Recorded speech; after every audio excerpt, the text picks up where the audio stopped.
ఈ శ్రేష్టమైన సమయాన్ని ప్రభు మనకిచ్చినందుకు మనం ఎంతో దేవునికి కృతజ్ఞతాస్తుతులు చెల్లించవలసిన వారమై ఉన్నాము. ఎందుకని కృతజ్ఞతాస్తుతులు దేవునికి చెల్లించాలి? చూడండి, 10 మంది కుష్ఠరోగులు వాళ్ళు బాగయ్యారు. బాగైన తర్వాత వాళ్ళ దారిని వాళ్ళు వెళ్ళిపోతున్నారట.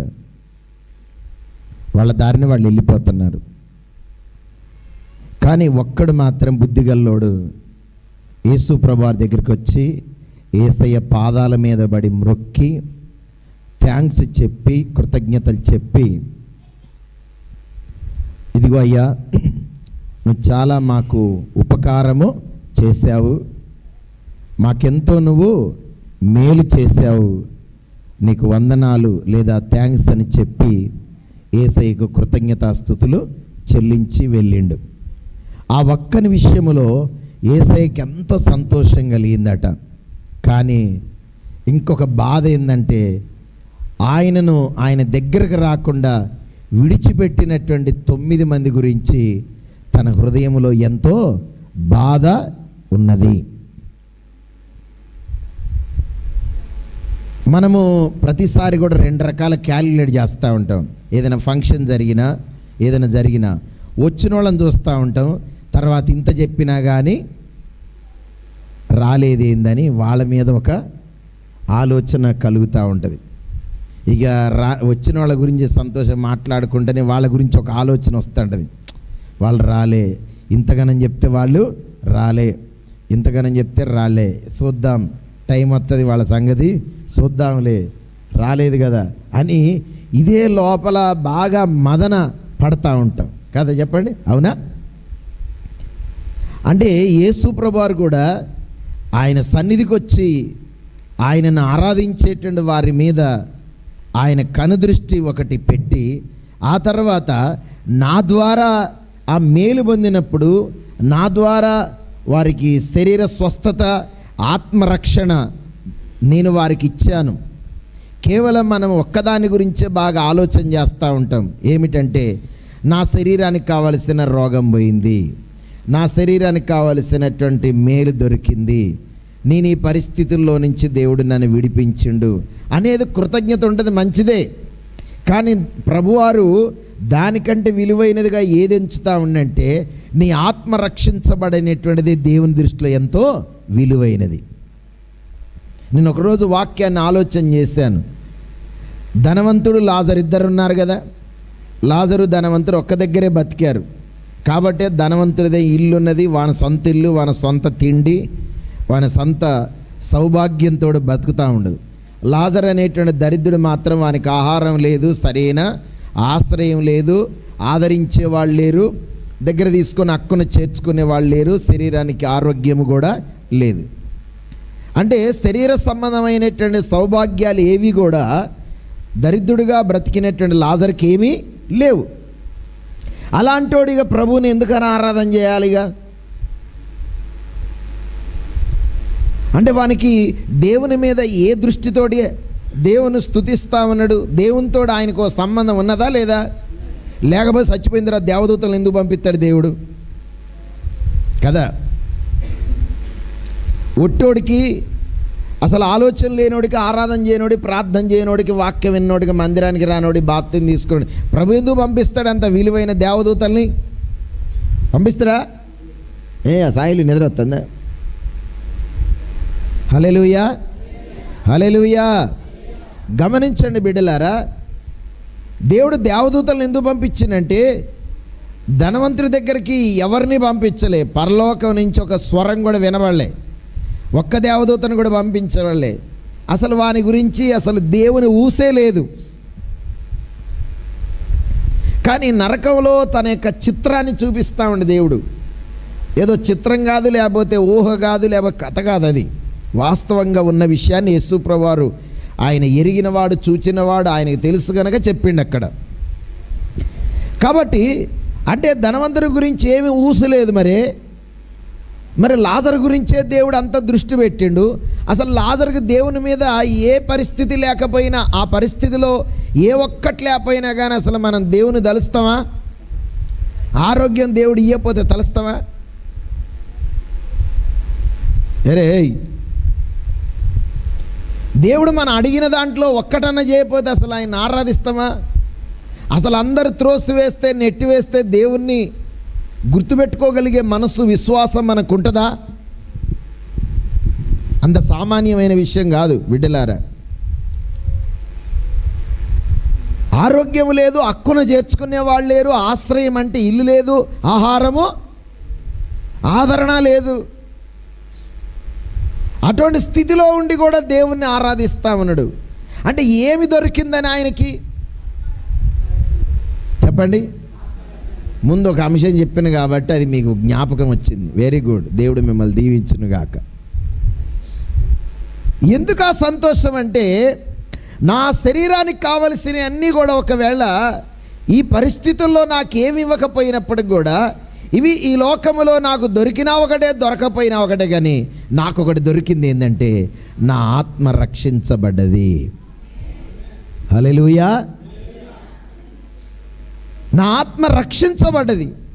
నా ఆత్మ నాశనానికి వెళ్ళకుండా, నరకానికి వెళ్ళకుండా, యుగ యుగాలు కాలుచున్నటువంటి ఆ భయంకరమైన నరకాగ్నిలో నా ఆత్మ వేయబడకుండా నన్ను నా యేసయ్య రక్షించిండు.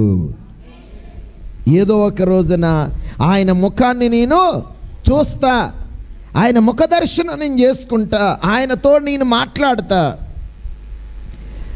ఆయన గట్టిగా కౌగిలించుకొని నన్ను ముద్దు పెట్టుకొని ఆయన రాజ్యంలోనికి నన్ను తీసుకొని పోతాడు. నాకు ఈ వస్త్రము, ఆహారము, ఆశ్రయము, ఆకలి, ఆహారము ఇవన్నీ ఏమి లేకపోయినా కానీ నా దేవుని అందే నేను నిరీక్షణ కలిగి బ్రతుకుతా. ఇది most most most faithful word. ఇంత ఉన్నతమైన విశ్వాసాన్ని నిజంగా చెప్పండి, దేవుని బిడ్డలుగా మనం అది కలిగి ఉండాలి. అర్థమవుతుందా? అంత ఉన్నతమైన విశ్వాసం నాకున్నది అని చూపించుకోగలిగే సత్తా ఎంతమందికి ఉన్నది చెప్పండి.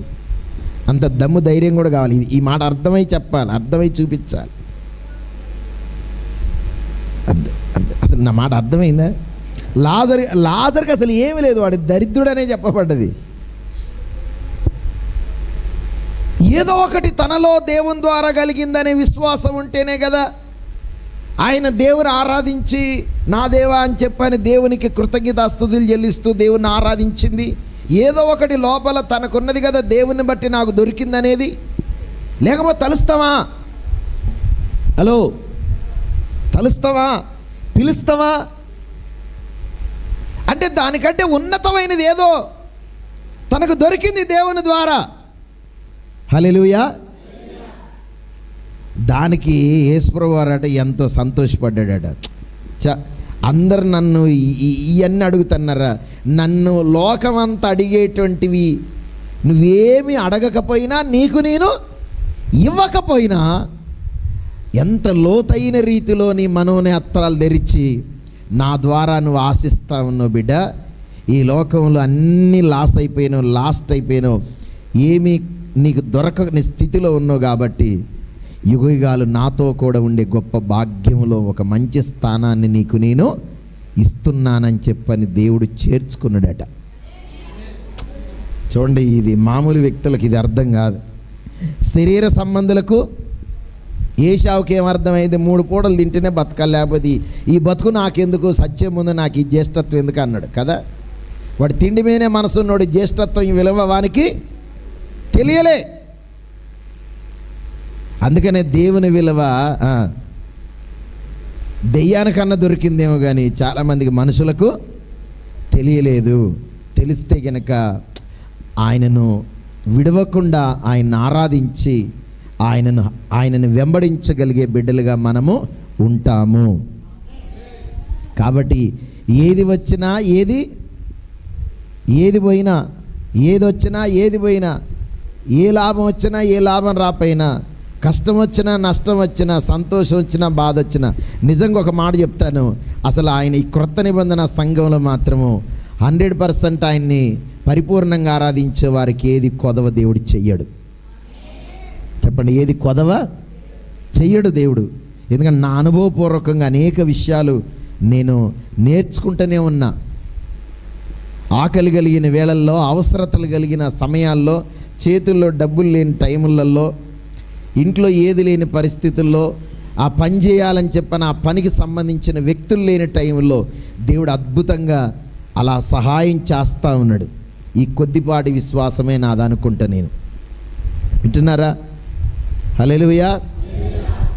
అసలు కొదవ చెయ్యడండి. అసలు ఒకవేళ చేసే పరిస్థితి వచ్చినా కానీ ఆ రీతిగా నిండు మనస్సుతో కొలవగలిగే మనస్సును నా బిడ్డలారా, నా పరిచర్యలో నా ద్వారా స్వస్థత పొంది రక్షించబడి రక్షణ పొంది సంఘంలో ఒక సభ్యులైనటువంటి వారు కొద్దిమంది అయినా సరే అలాంటి వాళ్ళను నా ప్రభు చూడాలనుకుంటాడు, నేను కూడా చూడాలనుకుంటున్నా.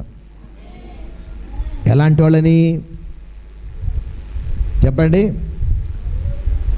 ఏ పరిస్థితి ఎలాగున్నా కానీ నా దేవుని అందే నేను ఆనందించి ఆయన ఇచ్చిన ఆత్మరక్షణ కొరకై నేను విడువక నిన్ను వెంబడిస్తాననగలిగే మనస్సు కలిగిన వారిని. హల్లెలూయా, హల్లెలూయా. దేవుని ద్వారా గొప్ప మేలు పొందుకున్నోళ్ళు మన సంఘంలో లేరా? చెప్పండి, ఎంతమంది ఉన్నారు? లోకమంతా తిరిగి వచ్చినా కానీ ఎవరి వల్ల, దేని వల్ల, ఎవరి వల్ల, ఏ సేవకుడి వల్ల, ఏ డాక్టర్ వల్ల, ఎక్కడ వల్ల కూడా కానటువంటివి నా దేవుడు నమ్మకంగా ఈ స్థలంలో అడుగుపెట్టిన వారిని పైకి లేవనెత్తిన దేవుడుగా ఉన్నాడు. కానీ వీళ్ళేనా? ఈ కొద్ది మందేనా? చెప్పండి. వాళ్ళందరికీ ఏం గుర్తు రావట్లేదు? అమ్మా, దేవుడు చేసిన మేలులు, దేవుణ్ణి ఆరాధించటం, దేవుడు చేసిన ఉపకారాలు, దేవుని సన్నిధి వారికి జ్ఞాపకము రావట్లే కదా, జ్ఞాపకము రావట్లే. కానీ మనకు రావాలా వద్దా? చెప్పండి, వినాలి. అందుకనే ఆయన నిన్న నేడు నిరంతరం ఉన్న మారనే మారడు. ఆయన మారడు. ఆయన నేను మారను అని ఎందుకంటాడంటే మనంత మారేవాళ్ళం కాబట్టి. నేను అస్సలే మారను సార్ అంటారు.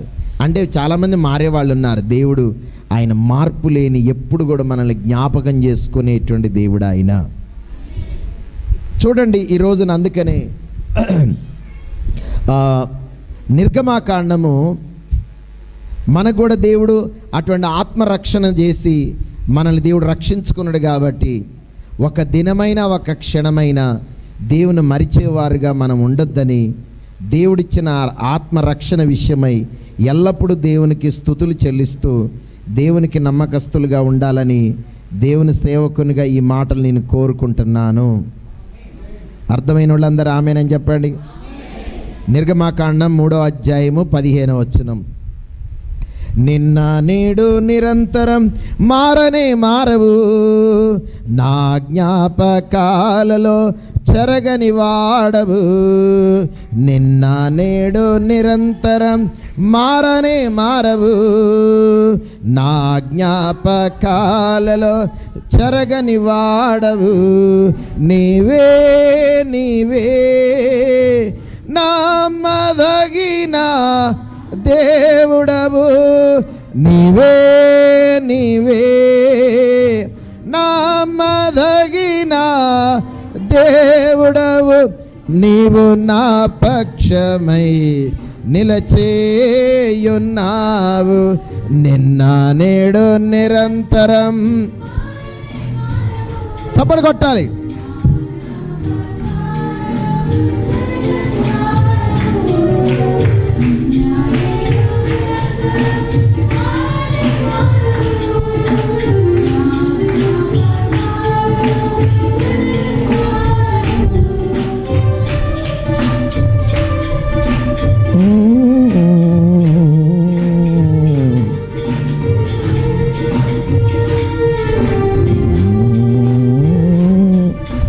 ఓకే,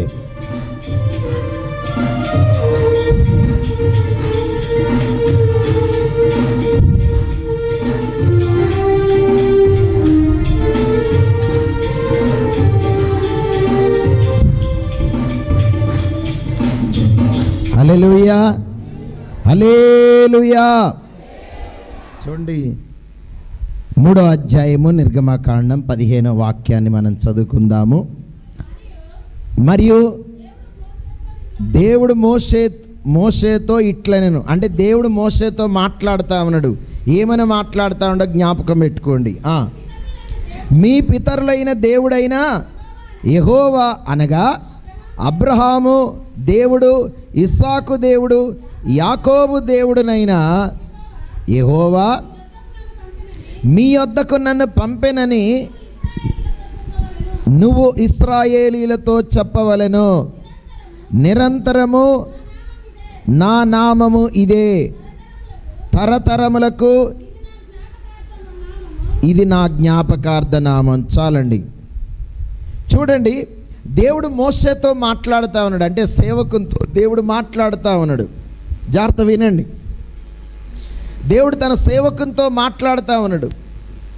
ఏమని మాట్లాడుతూ ఉన్నాడు?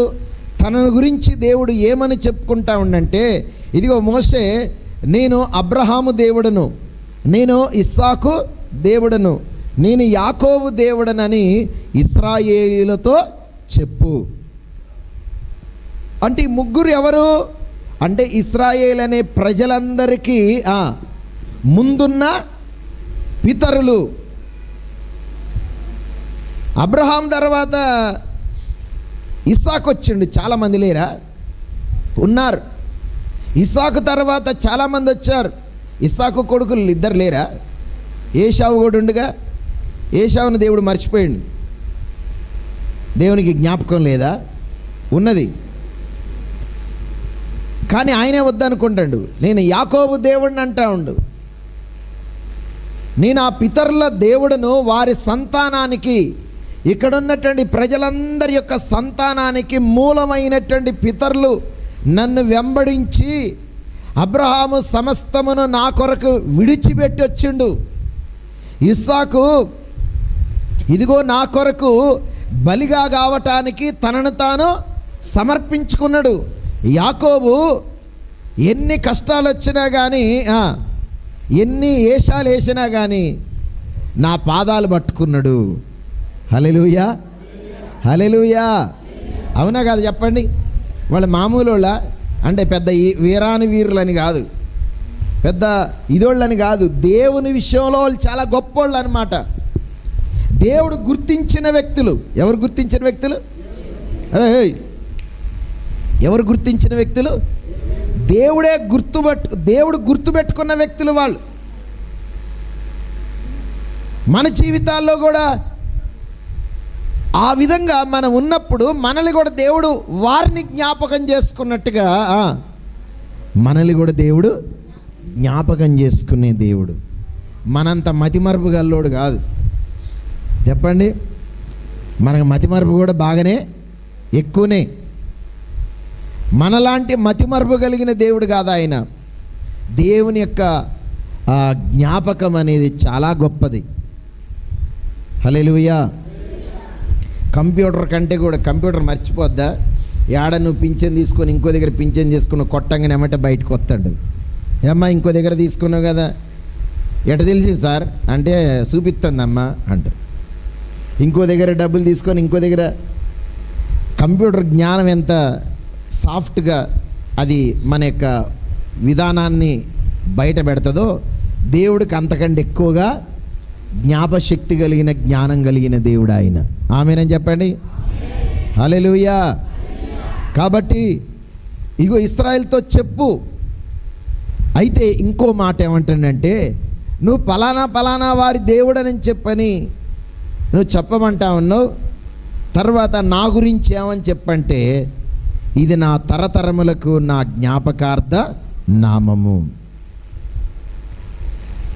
అంటే దేవుడు ఇస్సాకు దేవుడు, యాకోబు దేవుడు అని చెప్పని చెబుతూ తనను గురించి మరుగు చేసుకుంటూ వారిని జ్ఞాపకం చేస్తూ ఉన్నాడు.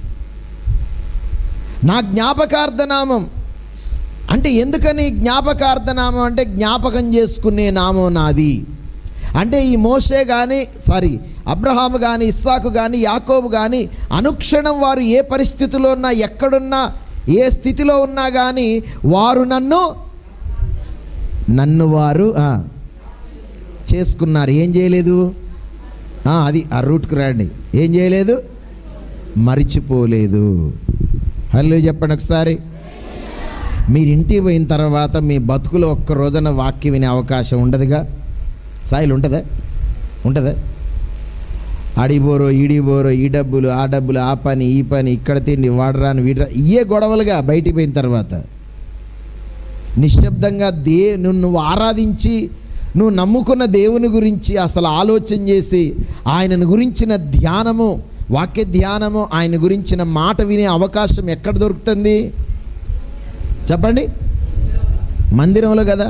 ఈ మాట చల్లబోటగా దేవుడు నీకు ఈ మాటలు అందిస్తూ ఉన్నప్పుడు నువ్వు వింటేనే నువ్వు బలవంతుడిగా మార్చబడతావు, లేకపోతే నువ్వు బలహీనుడివే. చెప్పండి. మళ్ళీ నీకు జరిగిన వాటన్నిటికీ నిందలు నా మీద మోపకండి, దేవుని మీద మోపకండి. మీరు దేవుని మీద మోపకుండా నా మీద మోపకుండా ఉండాలంటే, మీరు ఆత్మలో బలవంతులుగా ఉండాలంటే, దేవుడు మిమ్మల్ని తీసుకొని వచ్చిన మందిరంలో ఆయన మాట వినటం శ్రేష్టం. ఎందుకంటే దేవుడు ఒకసారి సౌలుతో ఏమంటాడంటే, సమూయేలుతో పోయి చెప్పమంటాడు, మీరు అర్పించే దహన బలుల కంటే నైవేద్యముల కంటే కూడా సమీపించి నా మాట వినటమే. చూడండి ఏది శ్రేష్టమడా? ఎరా మహేందరు, అప్పుడే మధ్యరాత్రి పోయినావు. ఏది శ్రేష్టమడా? మాట వినటమే శ్రేష్టం. జవాబు చెప్పండి, నోరు కదిలించండి. దేవుని మాట వినటమే శ్రేష్టం. కాబట్టి ఇప్పుడు పితరులైన వాళ్ళు దహన బలులు, ఆ బలులు, నైవేద్యాలు అర్పించాలి ఎంతో కష్టపడి. వాటన్నిటికంటే శ్రేష్టమైన పనిని ఈ రోజున మనం చేస్తూ ఉన్నాం. ఏమిటా పని? సమీపించి, అంటే దేవుని సన్నిధిని సమీపించి ఆయన మాట మీరు వింటూ ఉన్నారు. ఇదెంతో శ్రేష్టమైన పని. హల్లెలూయా. అంటే వినని వారందరూ కూడా దేవుని మనస్సులో లేరు, అంతే. ఎంతమంది వినట్లే చేతులు ఎత్తండి. ఆ దొంగలు చేతులు ఎత్తుతారా? పొరపాటున దొంగరు, ఆ దొంగలు అసలు బయటనే పడరు. హల్లెలూయా, హల్లెలూయా. ఎంతమంది మరి దేవుని మాట వింటున్నారు? ఎత్తకపోతే ఎట్టుంటుంది? లోపల దొంగలైనా బయటికి దొరలు. చేతులు ఎత్తండి ఒకసారి. ఎంతమంది వాక్యం వింటారు? నువ్వు కూడా వింటున్నారా? హల్లెలూయా, హల్లెలూయా, ప్రైజ్ ది లార్డ్, హల్లెలూయా. చూడండి, అందుకని శ్రేష్టమైనటువంటి దేవుడు మన ముందు పెట్టిండు. రాత్రి మగళ్ళు తెల్లవారులు 40 రోజులు దేవుడు మాట్లాడుతామంటే వినటం ఎలా విని ఉండొచ్చు ఆయన?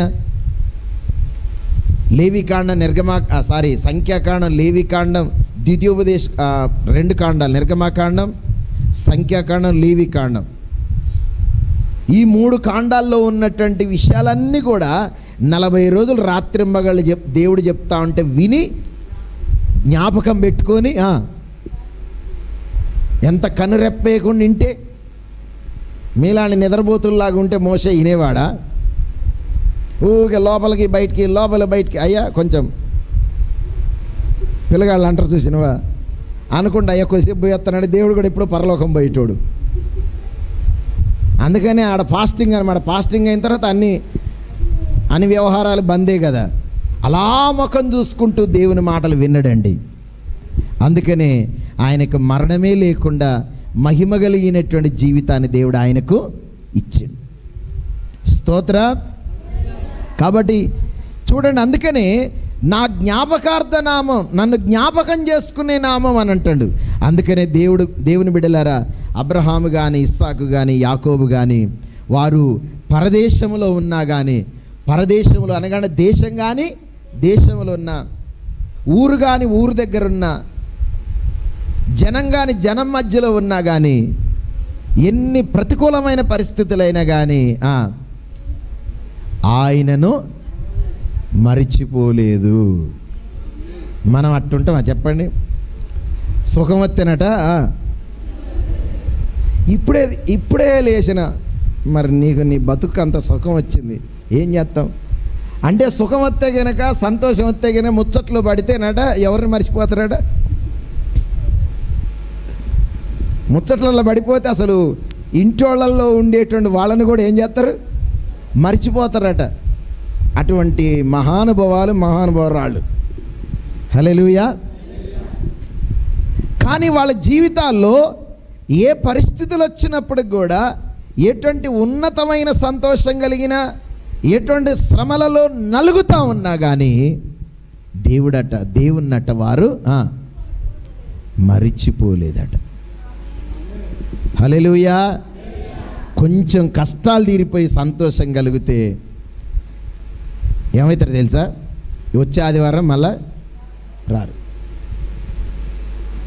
కొంచెం మరలా ఒక వారం మధ్యలో 2-3 తర్వాత వస్తూ ఉంటారు. వచ్చిన తర్వాత రాకపోతే ఎలాగరా మందిరానికంటే వాళ్ళు ఏం చెప్తుంటారు? సాకులు ఎన్నుండవు, అడ్డం చెప్పడానికి ఎన్నుండవు, అన్నీ అడ్డమే చెప్తూ ఉంటారు. వాస్తవంగా ఈ రోజున ప్రజల యొక్క విధానం అంతా కూడా దేవుని మర్చిపోయేటువంటి స్థితిలోనికి వచ్చారు. చెప్పండి, దేవుని ఎప్పుడు జ్ఞాపకం చేసుకుంటున్నారా? చెప్పండి. గుండెలు అవిసిపోతున్నాయి. నిజంగా అలాంటి ప్రేమ కలిగిన వారు ఉంటే వారిని దేవుడు దీవించునుగాక. హల్లెలూయా. దేవుని ఎప్పుడు వాళ్ళు, అందుకనే దేవుడు కూడా వారిని మర్చిపోలేదట. హల్లెలూయా.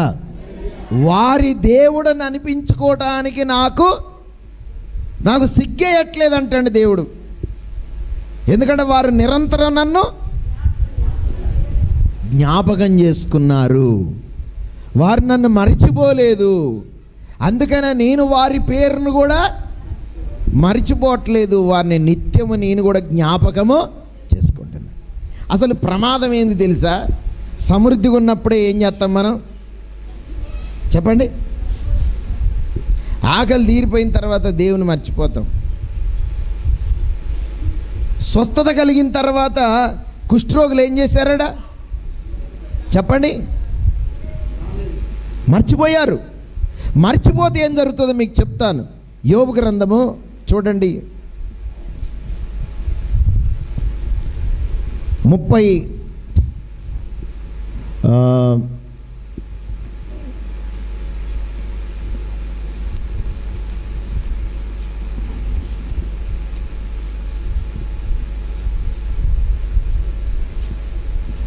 స్తోత్రం.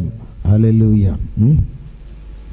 దేవుని మరచువారి యొక్క గతి అంతా అలాగే. ఓకే, 8వ అధ్యాయము 12వ వచనం, 11వ వచనం నుంచి, బురద లేకుండా జమ్ము బెరుగున, రెల్లు మలుచున, అది కోయబడక ముందు బహు పచ్చగా ఉన్నది, కానీ త్వరగా వాడిపోవును.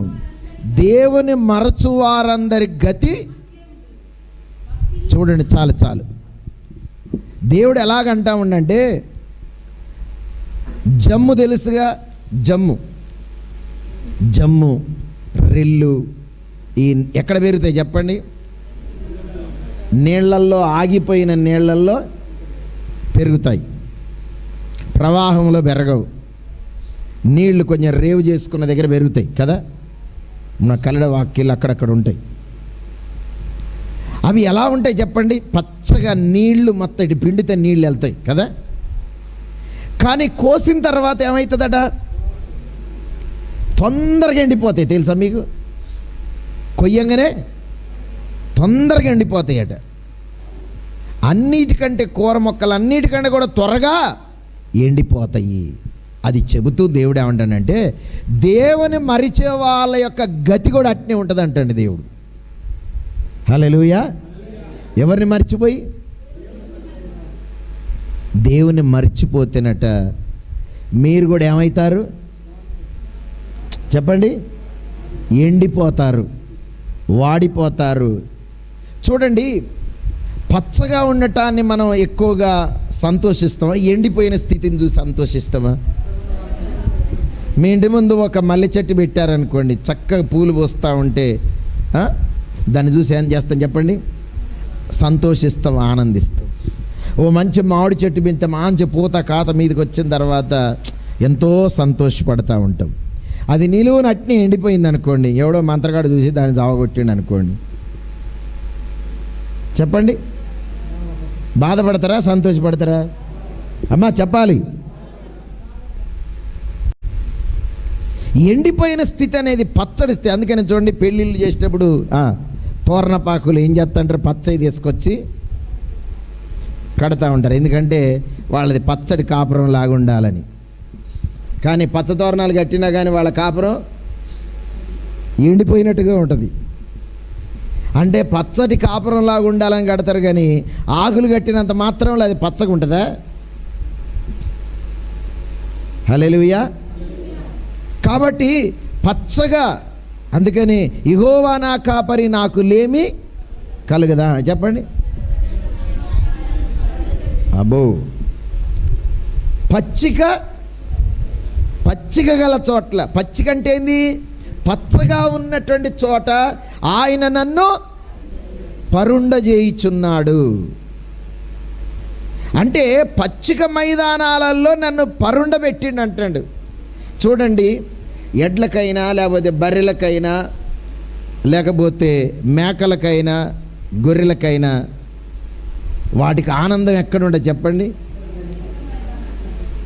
పచ్చిక మైదానాలు తీసుకొస్తే అసలు నిన్ను మరిచిపోతాయి. ఓ ఆగరాదా, తినేదానికి ఆగరాదు, ఆగమాగంగా వచ్చిన ఊకే ఇష్యూ అని అంటూ ఉంటావు, ఎల్లగొడతా ఉంటావు, కజబ్ ఆగరాదు తింటాం కానీ నువ్వు పిలితత్వం కానీ అని చెప్పని వాటికి మన సోయి ఉండదు. వాటికి ఉయ్యి ఎంతో ఆనందంగా వెళ్తూ ఉంటాయి. తిని ఎక్కువైపోయిన తర్వాత ఏం చేస్తాయి, వాడు పక్కేసుకొని కూడా పంటాయి. వాటికి అంత ఆనందం అన్నమాట. పచ్చిక గల చోట్లలో, పచ్చిక కలిగినటువంటి స్థలములో నన్ను పరుండ చేశావు, యెహోవా నీవు నాకు కాపరి. అంటే దేవుణ్ణి ఒక కాపరిగా నడిపించే దేవుడుగా తన ముందు పెట్టుకొని తాను జ్ఞాపకం చేసుకొని ఒక కీర్తన పాడుతున్నట్టుగా పాడుతూ ఉండు. కాబట్టే దేవుడు ఆయన ఎక్కడుంచినడా? పచ్చిక కలిగిన చోట్లలో దేవుడు ఉంచినట. హల్లెలూయా. మీ కాపురం పచ్చగా ఉందాం అనుకొని ఎంతమంది అనుకుంటున్నారు? అంటే పెళ్ళి అయిన వాళ్ళు ఎత్తేవే, భవిష్యత్తులో ఎత్తుదు కానీ. హల్లెలూయా. పచ్చడి కాపురంగా ఉండాలని. ఊరే ఎవరు లేరారా? కొత్త పెళ్లి చేసుకున్న మహేంద్ర గారు ఉన్నాడుగా. హల్లెలూయా. మా కుటుంబం, లేకపోతే నువ్వు ఎవరు లేకపోయినా, నీకు తోక ఈకిలేమి లేకపోయినా కానీ మీ కుటుంబం పచ్చగా ఉండాలని ఎంతమంది ఆశిస్తున్నారు? ఒరే మీరు అడిగి మనసులారా, ఒరిస్సా జిల్లాలు చేసపోయి వదిలిపెట్టేస్తా. హల్లెలూయా. హల్లెలూయా.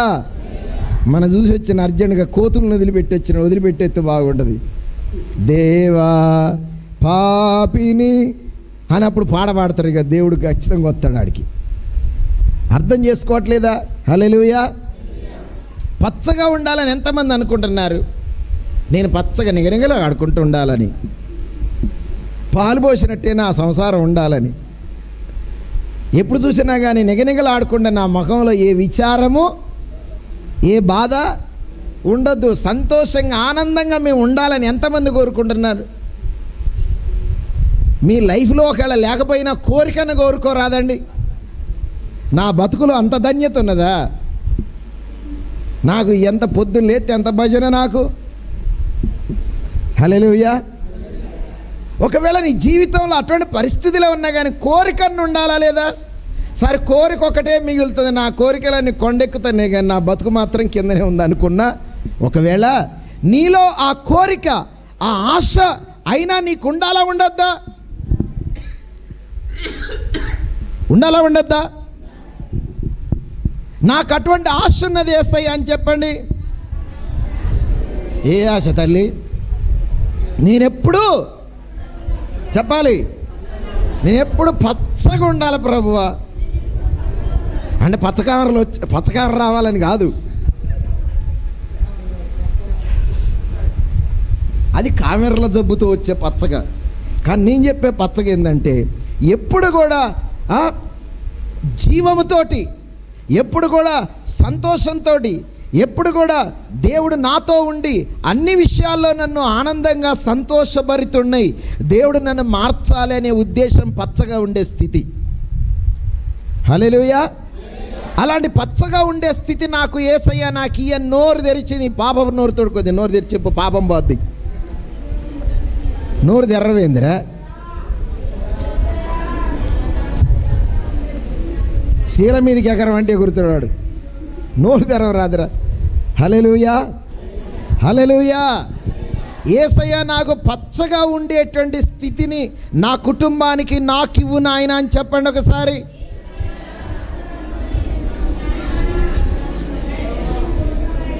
నీలం అదొక్కటే వినపడుతుంది, అందుకనే ఒంటరి జీవితంలో కూడా అంత ఆనందంగా ఉన్నది. నిజమండి, ఆశ కలిగి ఉన్నది. హల్లెలూయా, ప్రైజ్ ది లార్డ్, ఆమేన్. అయితే అటువంటి పచ్చటి స్థితిలో, పచ్చిక మైదానంలో ఒకవేళ ఆ పశువు పరుండినట్టుగా ఆనందంగా సంతోషంగా, ఎందుకంటే పచ్చిక గదిలు అంటే చూడండి, గొడ్లకేమో తింటేదండట.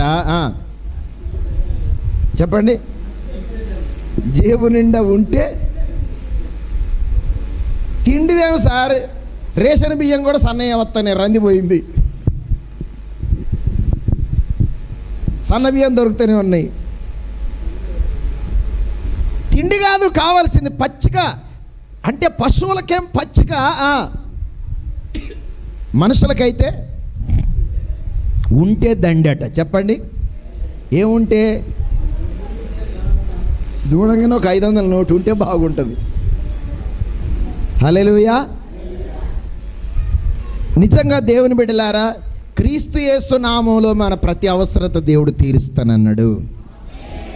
నీ జేబులో నోట్ లేకపోయినా కానీ ఆ నోటు ఉంటే ఎంత పని జరుగుతుందో అంత పని దేవుడు చేసి పెడతాడు మనకి. విశ్వాసంతో ఉంటే దేవుడు ఆకాశ పక్షులను పోషించినట్టుగా దేవుడు మనల్ని, మన అవసరతలన్నీ చెప్పండి తీరుస్తాడు, ఆరోగ్యం ఇస్తాడు. ఆమేనని చెప్పండి. ఆనందం మీకు ప్రభు అనుగ్రహించునుగాక, సంతోషం అనుగ్రహించునుగాక, సమాధానం అనుగ్రహించునుగాక. మీ ఇంట్లో భార్యాభర్తల మధ్యలో మంచి సంతృప్తికరమైనటువంటి సహవాసాన్ని దేవుడు మీకు అనుగ్రహించునుగాక. హల్లెలూయా, హల్లెలూయా. ఈ దీవెనలన్నీ మీరు కావాలని ఆమెనన్నారు కదా, ఈ దీవెనలుగా మీరు పొందుకోవాలనే కదా నేను పలికింది. కానీ ఇదంతా మనకు జీవితంలో సాధ్యం కావాలంటే దేవుణ్ణి మరిచిపోతే నీకు ఒక్కడు కూడా దొరకదు. చెప్పండి, ఎట్లా దొరకదు చెప్పాలి. దేవుణ్ణి మరిచిపోతే నీకు జేబు నిండా డబ్బులున్నా, ఇంటి నిండా తినటానికి కూడున్నా, కుక్కలు తిన్నా కానీ ఇంకా అది మిగిలిపోతానట్టు చూసారా, అంత కూడున్నా అంత బలం ఉన్నా కానీ నీ బ్రతుకు మాత్రము చెప్పండి ఎండిపోయినటువంటి ఎడారిలాగా నీ కుటుంబం ఉంటుంది. ఇది షూర్, అంతే. ఎండిపోయిన అనుభవం లాగా, ఎండిన ఎడారిలాగా, ఎండిపోయినటువంటి ఎడారిలోనన్న కొన్ని చెట్లు ఉంటాయి కదా, వాళ్ళ బతుకులు అంతకంటే అధ్వానంగా మారతాయి అంటాడు దేవుడు. ఎందుకో తెలుసా? దేవుణ్ణి కలిగి ఉండకపోతే అంత దరిద్రమే. చెప్పండి. ఈరోజు నా ఒక మాట జ్ఞాపకం పెడతా.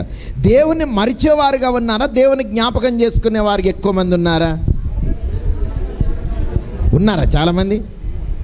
చెప్పండి.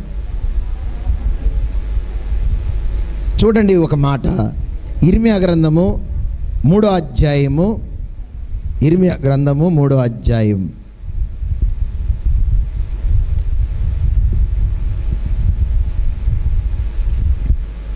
32వ వచనం చదవండి అమ్మా.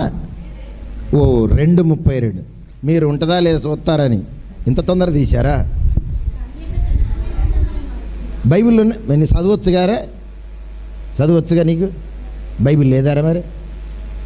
సెల్లా, అది సెల్ అంటారు కానీ బైబిల్ అంటారా? వేరే బైబిల్ పట్టుకొని ఎంతమంది వచ్చారు? చేతులు ఎత్తండి. మీ బైబిల్ చూపించర్రా, నాకు కూడా చూపిస్తా. కానీ బైబిల్ పట్టుకొని చూపించు. మహేంద్ర గారు దొరికండి అందుకనే చెప్తానని. బైబిల్ పట్టు చూపించండి మీ బైబిల్. మరి నువ్వు ఎందుకు వచ్చినా నల్లడిది అది పట్టుకొని? మాస్క్ అయితే మర్చిపోకుండా వచ్చినాగా. ఎవడు కరోనా వచ్చినా కానీ నాకు రాకుండా బతకాలని. మందిరంలోకి వచ్చిన వాళ్ళందరూ కరోనా వచ్చి అడ్డం పడ్డా కానీ నాకు మాత్రం రావద్దని మాస్క్ పెట్టుకొని అయితే వచ్చాడు. మర్చిపోవట్లేదు మాస్క్. హల్లెలూయా. కట్టరాదు ఏమైంది? మరి బైబిల్ తీసుకురాకపోతే కూడా నేను కూడా దండగేయాలిగా, ఫైన్ కట్టిపోండి. బైబిల్ తీసుకొని రాకపోతే నేను కూడా మీకు ఫైన్ వేయాలి.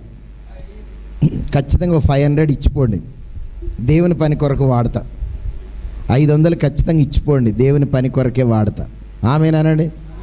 ఎంతమంది బైబిల్ తీసుకురాకుండా వచ్చారు? చేతులు ఎత్తండి ఒకసారి. యథార్థంగా బైబిల్ పట్టుకొని రాకుండా, ఒరే ఇది కూడా నమ్మరా, నిజం సత్యం. ఎంతమంది బైబిల్ పట్టుకొని రాలేదు? ఎవరిదో చూపియొద్దు. మీరందరూ ఖచ్చితంగా 500 కట్టిపోవాలి. ఇప్పుడు లేకపోతే ఫోన్పే అయినా చేయండి. ఆమేన్. హల్లెలూయా.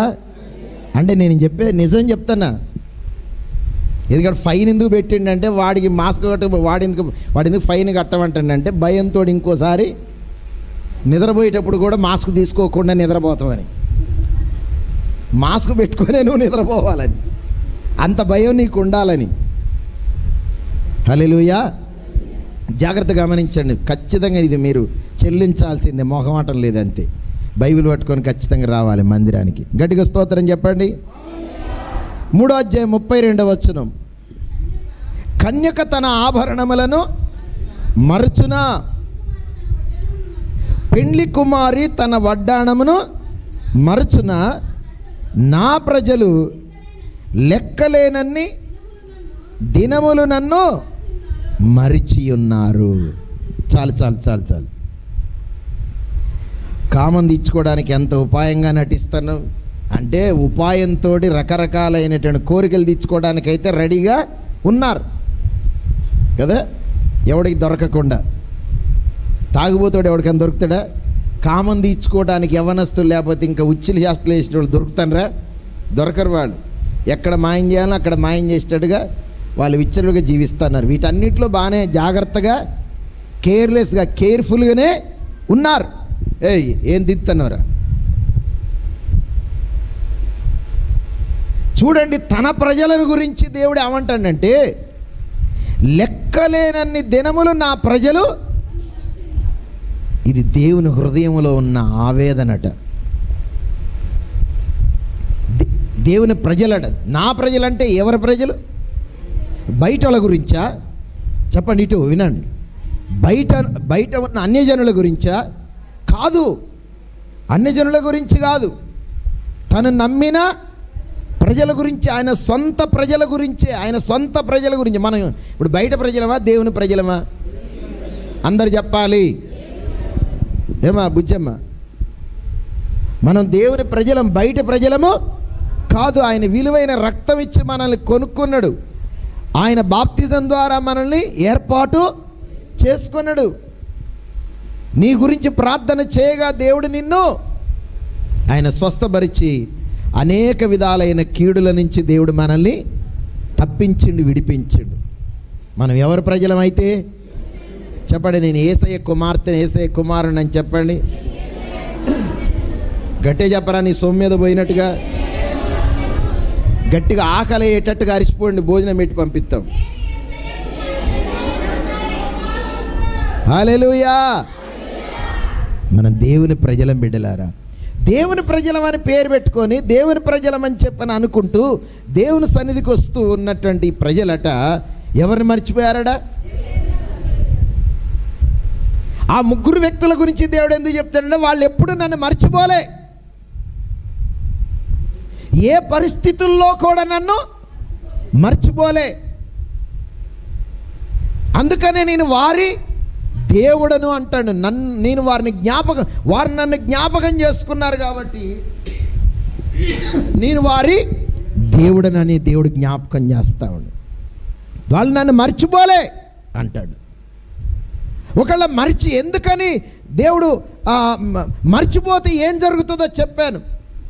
ఈ రోజున చాలామంది దేవుని ప్రజలే దేవుణ్ణి మరి ఎన్ని దినాలటాడా చెప్పండి? లెక్కలేనన్ని రోజులు నన్ను మరిచిపోతున్నారు అంటాడు దేవుడు. ఒక్కరోజు 2 రోజులు కాదు. నేను మాట చెప్తున్నా, ఒక్కోసారి ప్రార్థన మర్చిపోలేదా నువ్వు? చెప్పండి. ప్రార్థన చేయని రోజులు లేవా నీకు? మరి నేను ప్రయాణం చేసుకుండా పోయినా ఆగంలో ప్రార్థన చేయాలంటే అంత మంచిగా అనిపించలే. పండుకున్నప్పుడే యేసయ్యా నాయన నీకు స్తోత్రం, ఇది ఎక్కడ పడకుండా నన్ను తీసుకుపో నాయన, నన్ను క్షేమంగా తీసుకుపో ప్రభు అని పడుకున్నప్పుడే దేవుని జ్ఞాపకం చేసుకున్నా. కానీ దేవుడు తన సురక్షితంగా నన్ను తీసుకొని వెళ్ళి దేవుడు తీసుకొని రావటం అనేది దేవుని కృప కదా, దేవుని కార్యం కదా. హల్లెలూయా. పరిగెత్తుకుండా అక్కడ కార్యక్రమం అయిపోయిన తర్వాత వాళ్ళని పురమాయించుకొని ఆ స్థలం నుంచి బయటికి వెళ్ళి ఆ రైల్వే స్టేషన్లో నుంచి ఎంతో దూరం ప్రయాణం చేసి ఆ స్టెప్స్ చేసుకుంటా ప్రయాణాలు చేసుకుంటూ వచ్చినప్పుడు జస్ట్ ఒక 10 minutes అయితే నాకు బండి పోయేది. అలా నాకు దేవుడు బండి సమకూర్చడం కానీ, ఆ ప్రయాణంలో దేవుడు నాకు తోడుగా ఉండటం కానీ ఉన్నప్పుడు నేను ఎక్కువసేపు ప్రార్థన చేసుకోలే. అలా మోకరించపోయేసరికి నా ఆత్మ నన్ను గద్దిస్తూ ఉంది. ఇటువంటి క్షేమకరమైన స్థితిని ఇస్తే జనరల్ కంపార్ట్మెంట్ దొరికి రిజర్వేషన్ దొరకకపోతే వాడు వీడిని నెడతంటే ఎవరు గుర్తొస్తారు? ఆ ఒరిస్సా అటు స్టేటు పోయేటువంటి ఒకసారి మేము జనరల్ కంపార్ట్మెంట్లో ఎక్కినాం, నేను అమ్మగారు. మేము పోతుంటే వాళ్ళు నెట్టుడికి తర్వాత ఏడ దొరకలేదు, బాత్రూమ్ల దగ్గరనే దొరికితే ఆ బాత్రూమ్ల డోర్లు తీసి కూడా కొంతమంది నిలబడ్డారు. దాంట్లో నుంచి వచ్చేటువంటి ఆ పరిమళ తైలానికి పోని వాళ్ళు మనలాగా శుభ్రంగా స్నానం చేసి మంచిగా శుభ్రంగా తలగెత్తు శుభ్రంగా చేసుకొని నోరు శుభ్రంగా ఉండి ఒళ్ళు కంపు వాసన లేకుండా ఉంటారా అంటే వాళ్ళ నోరు ఒక బర్రె పెండ పెడితే ఎట్టుంటుందో అట్టుంటుంది. పెంట ఎట్టుంటుందో వాళ్ళ నోరు తెరిస్తే అట్టుంటుంది. అంత భయంకరమైన కిల్లీలు. కడుపులో తిన్నది కూడా ఏమవుతుంది? అంత భయంకరంగా ఉన్నారు. ఇటు చూసిన వాడే. ఆ నెట్టుడికి ఎవరు గుర్తొచ్చారంటే, ప్రభువా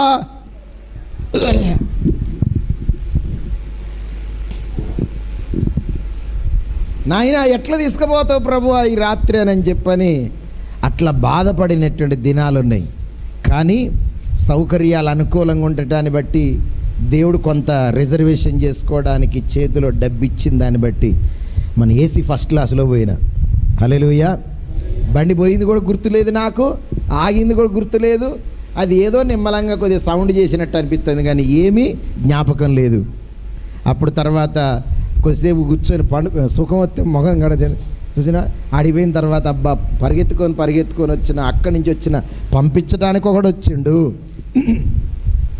రిజర్వేషన్ చేయడానికి ఒకటి చేసిండు, రిజర్వేషన్ చేసుకోవడానికి డబ్బులు ఒకళ్ళు దేవుడు నాకు సమకూర్చిండు, ఆయన నాకు సీట్ ఇచ్చిండు దేవుడు. ఇట్టున్నప్పుడు ఎంత ఏడ్చుకుంటా ప్రార్థన చేయాలి కదా? ఆనంద బాష్పాలు కార్చాలా వద్దా? న్యాయం కదా? చల్లగా దాంట్లో పండుకున్న తర్వాత ఇక ఆగుతుందా శరీరం? నిద్రపోయి ఎక్కడనో వైజాగ్ వచ్చిన తర్వాత జ్ఞాపకం వచ్చింది. హల్లెలూయా. అందరు దిగుతాండి, సౌండ్ చేస్తండి. అసలు ఆ బెర్త్లో చల్లగా ఏసీ గుండి ఆ బెర్త్లో తెల్లందన మోహరించినా కానీ మనల్ని అనేటోడు లేదు. ఎందుకంటే మన సీటు కదా, మన ఇష్టం. కానీ అప్పుడు తర్వాత నేను చాలా బాధపడ్డా. అటువంటి స్థితిలో జ్ఞాపకం రాకుండా ఒకప్పుడు అటే అయ్యగారు రమ్మన్నప్పుడు చెప్పండి, వాడు వీడిని ఎడతంటే బాత్రూముల దగ్గర కూడా స్థలం దొరకకపోతే నోట్ల నుంచి కిల్లీల వాసన చూసుకుంటే కడవల పేగులు బయటకు వచ్చేటట్టుకుంటే అప్పుడేమొచ్చింది?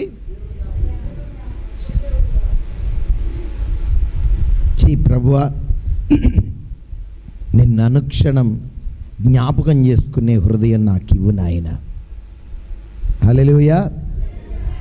కానీ ఈ రోజున మనుషులకు దేవుడు అంటాడుగా, నన్ను లెక్కలేనన్ని దినములు నన్ను మర్చిపోతా ఉన్నారు. ఎందుకో తెలుసా? దేవుణ్ణి ఎందుకని వాళ్ళు మర్చిపోయారో తెలుసా? తర్వాత నేను ఆ వాక్యం దగ్గరికి వస్తా కానీ చూడండి ఒక మాట,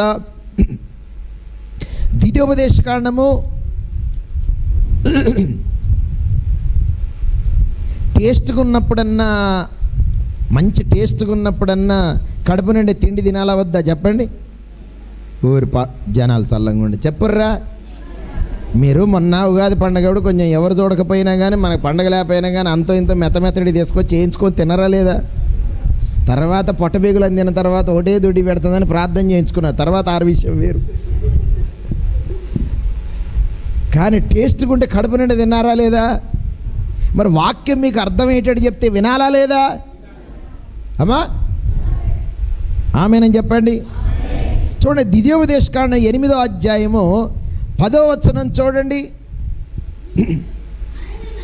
ఉన్నావా నాన్న? సరే, ఓకే. నీవు తిని తృప్తి పొంది నీ దేవుడైన యెహోవా నీకు ఇచ్చిన, చదురా, ఆయనను స్తుతింపవలెను. తర్వాత 11 చదవండి. నేడు నేను నీకు ఆజ్ఞాపించు ఆయన ఆజ్ఞల విధుల కట్టడలను నీవు అనుసరింపక నీ దేవుడైన యెహోవాను మరచి ఎడదిని కడుపార తిని మంచి ఇళ్ళు కట్టించుకొని వాటిలో నివసింపగా నీ పశువులు నీ గొర్రె మేకలు వృద్ధి అయి వెండి బంగారములు విస్తరించి నీకు కలిగిందంత వర్ధిల్లినప్పుడు నీ మనసులో మదం ఎక్కువైపోయి, మదించండి అదే, దాసుల గృహమైన ఐగుప్తు దేశములో నుండి నిన్ను రప్పించిన నీ దేవుడైన యెహోవాను మరిచెదవేమో. ఎప్పుడు మర్చిపోయే ఛాన్స్ ఉందట చూడండి. నీవు తిని తృప్తి పొంది, తృప్తి తీర తిన్న తర్వాత ఎవరిని స్తుతించాలట చెప్పండి? దేవుని స్తుతించాలట. హల్లెలూయా. తిన్న తర్వాత దేవుని స్తుతిస్తున్నారా? తింటే ఇక మన స్తుతి ఎక్కడొస్తుంది? తినకముందే స్తుతించాలి. తిన్న తర్వాత మంచిగా ప్రార్థన చేసుకొని ఆయన అని మా నాయనమ్మ అనేది, తిన్న తర్వాత ప్రార్థన చేసుకునేంత ఓపిక ఉండదు మన శరీరానికి. అందుకని తింటే ప్రార్థన రాదు, తింటే ఇది రాదు. కాబట్టి నేనైతే నిన్న ప్రయాణం చేసి వచ్చిన తర్వాత కూడా తినలేదండి, అలసిపోయినా కానీ. మా విశ్వాసరాయ్ గారి యొక్క విశ్వాసాన్ని చూసినప్పుడు నా హృదయం చాలా తల్లడిల్లిపోయింది. గొప్ప మందిరం కట్టించిండు. ఏ రోజున కూడా దేవుడు నాకు తక్కువ చేయలేదు అబ్బాయి. ఇలాగనే కూర్చొని దేవుడిని అడుగుతూ ఉంటే దేవుడు నాకు అలాగ ఇచ్చుకుంటూ వచ్చిండు. 3 కోట్ల రూపాయల మందిరం కట్టించిండు. మహిమగా ఉన్నది. అలాంటి 8 మందిరాలు మొన్న 6 మందిరాలు కట్టించిండు, 2 ఓపెనింగ్ చేసి వచ్చిండు. హల్లెలూయా.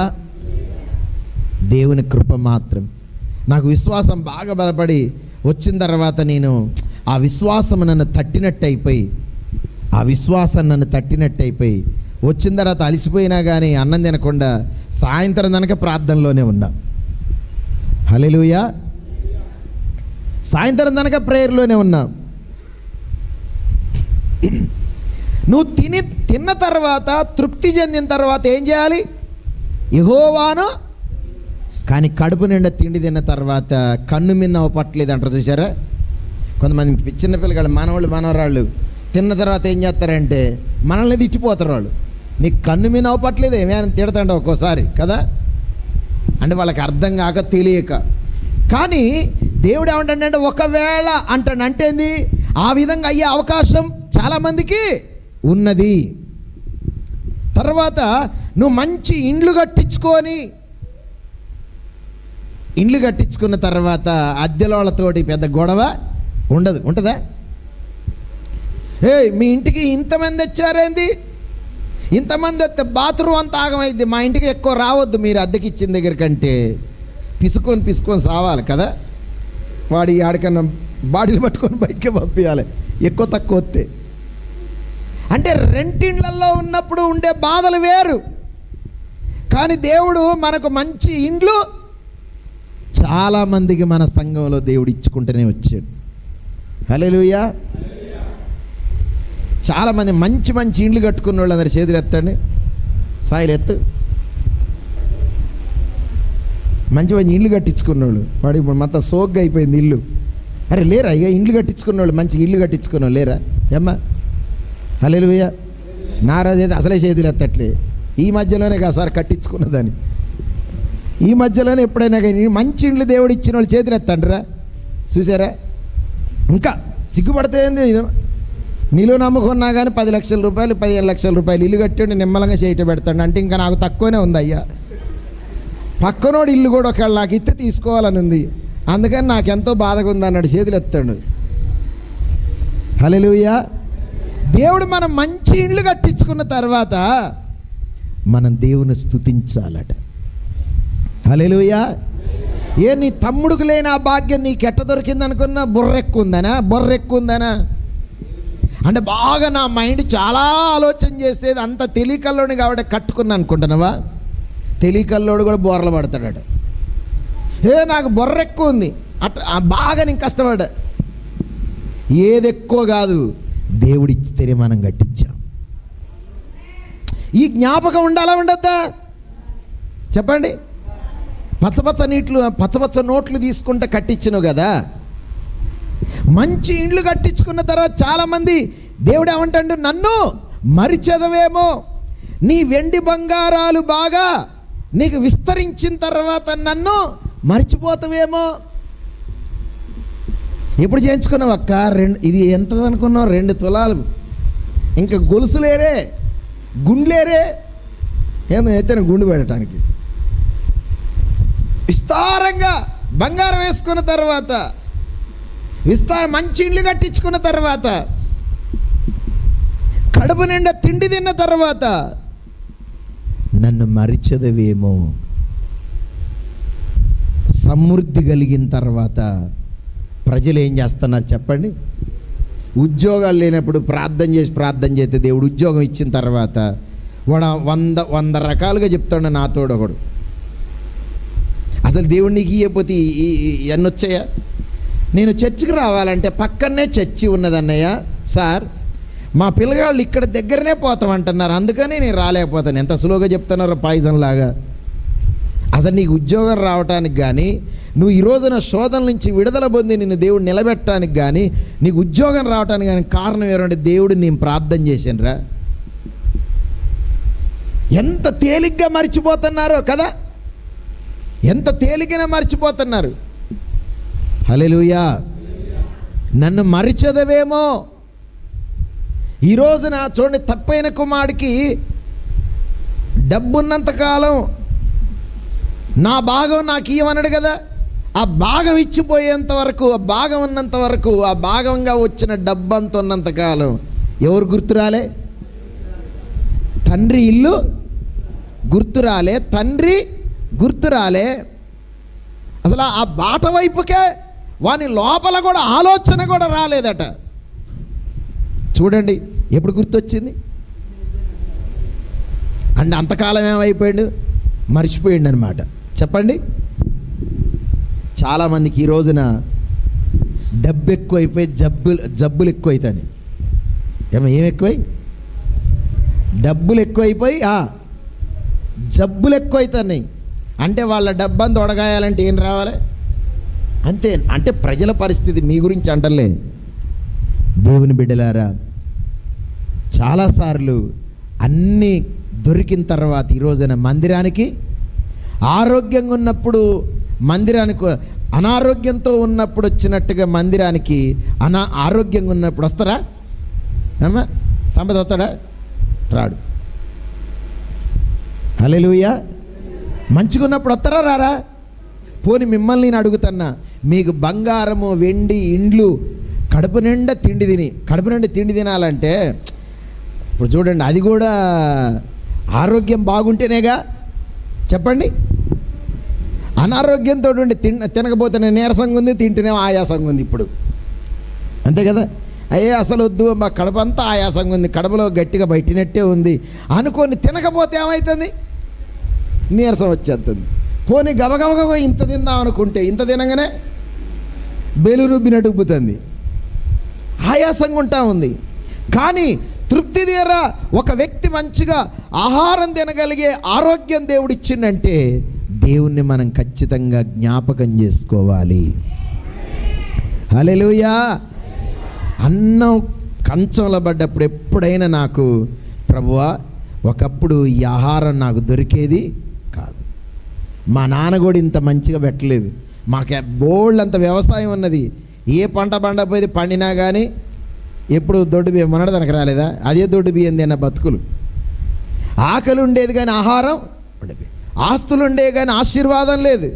కానీ ఈ రోజున ప్రభువా అటువంటి ఏమీ లేకపోయినా కానీ నేను నా ఇంటి వారు ఎడకొచ్చి పడ్డోళ్ళకు కూడా సమృద్ధిగా ఆహారం నువ్వు ఇస్తున్నావు నాయనా.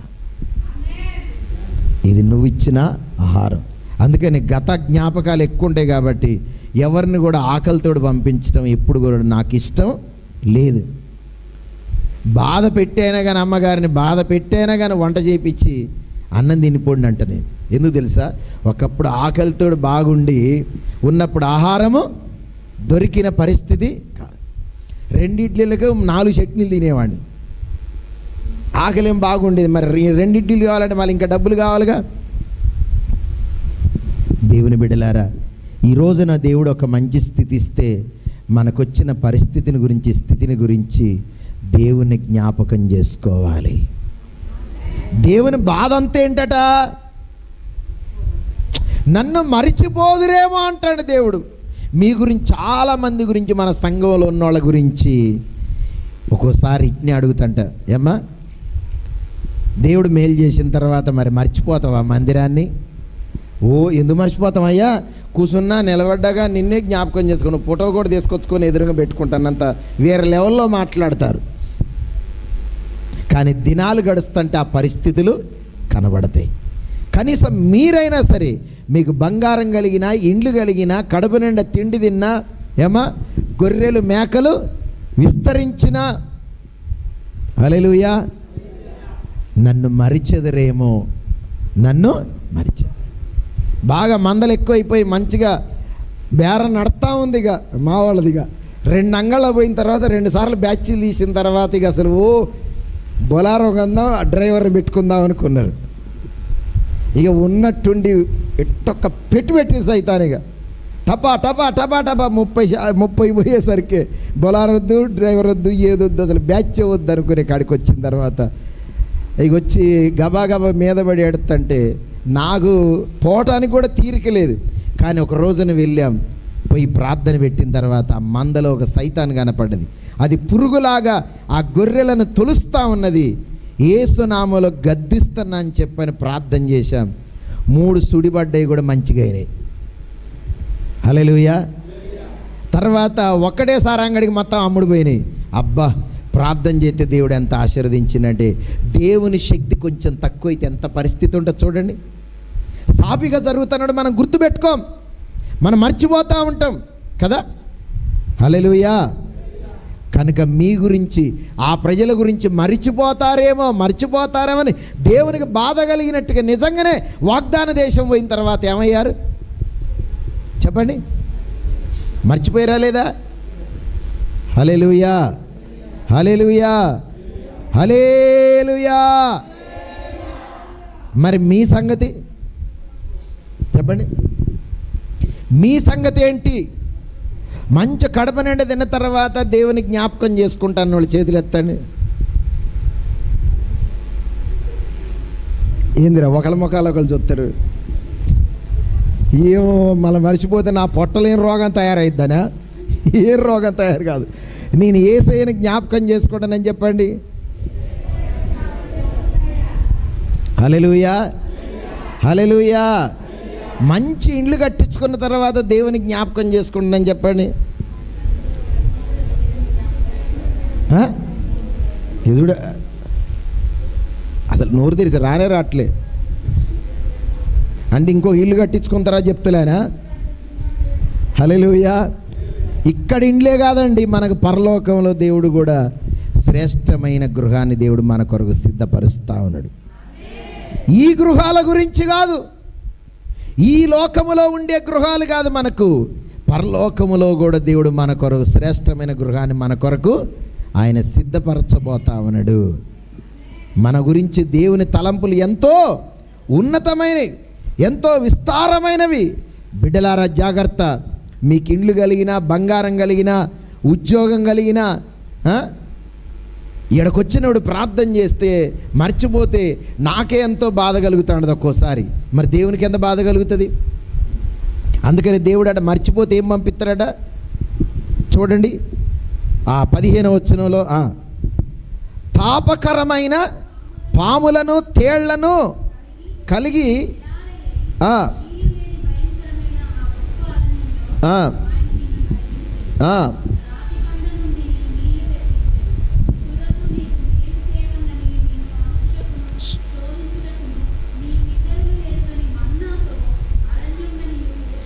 చూడండి.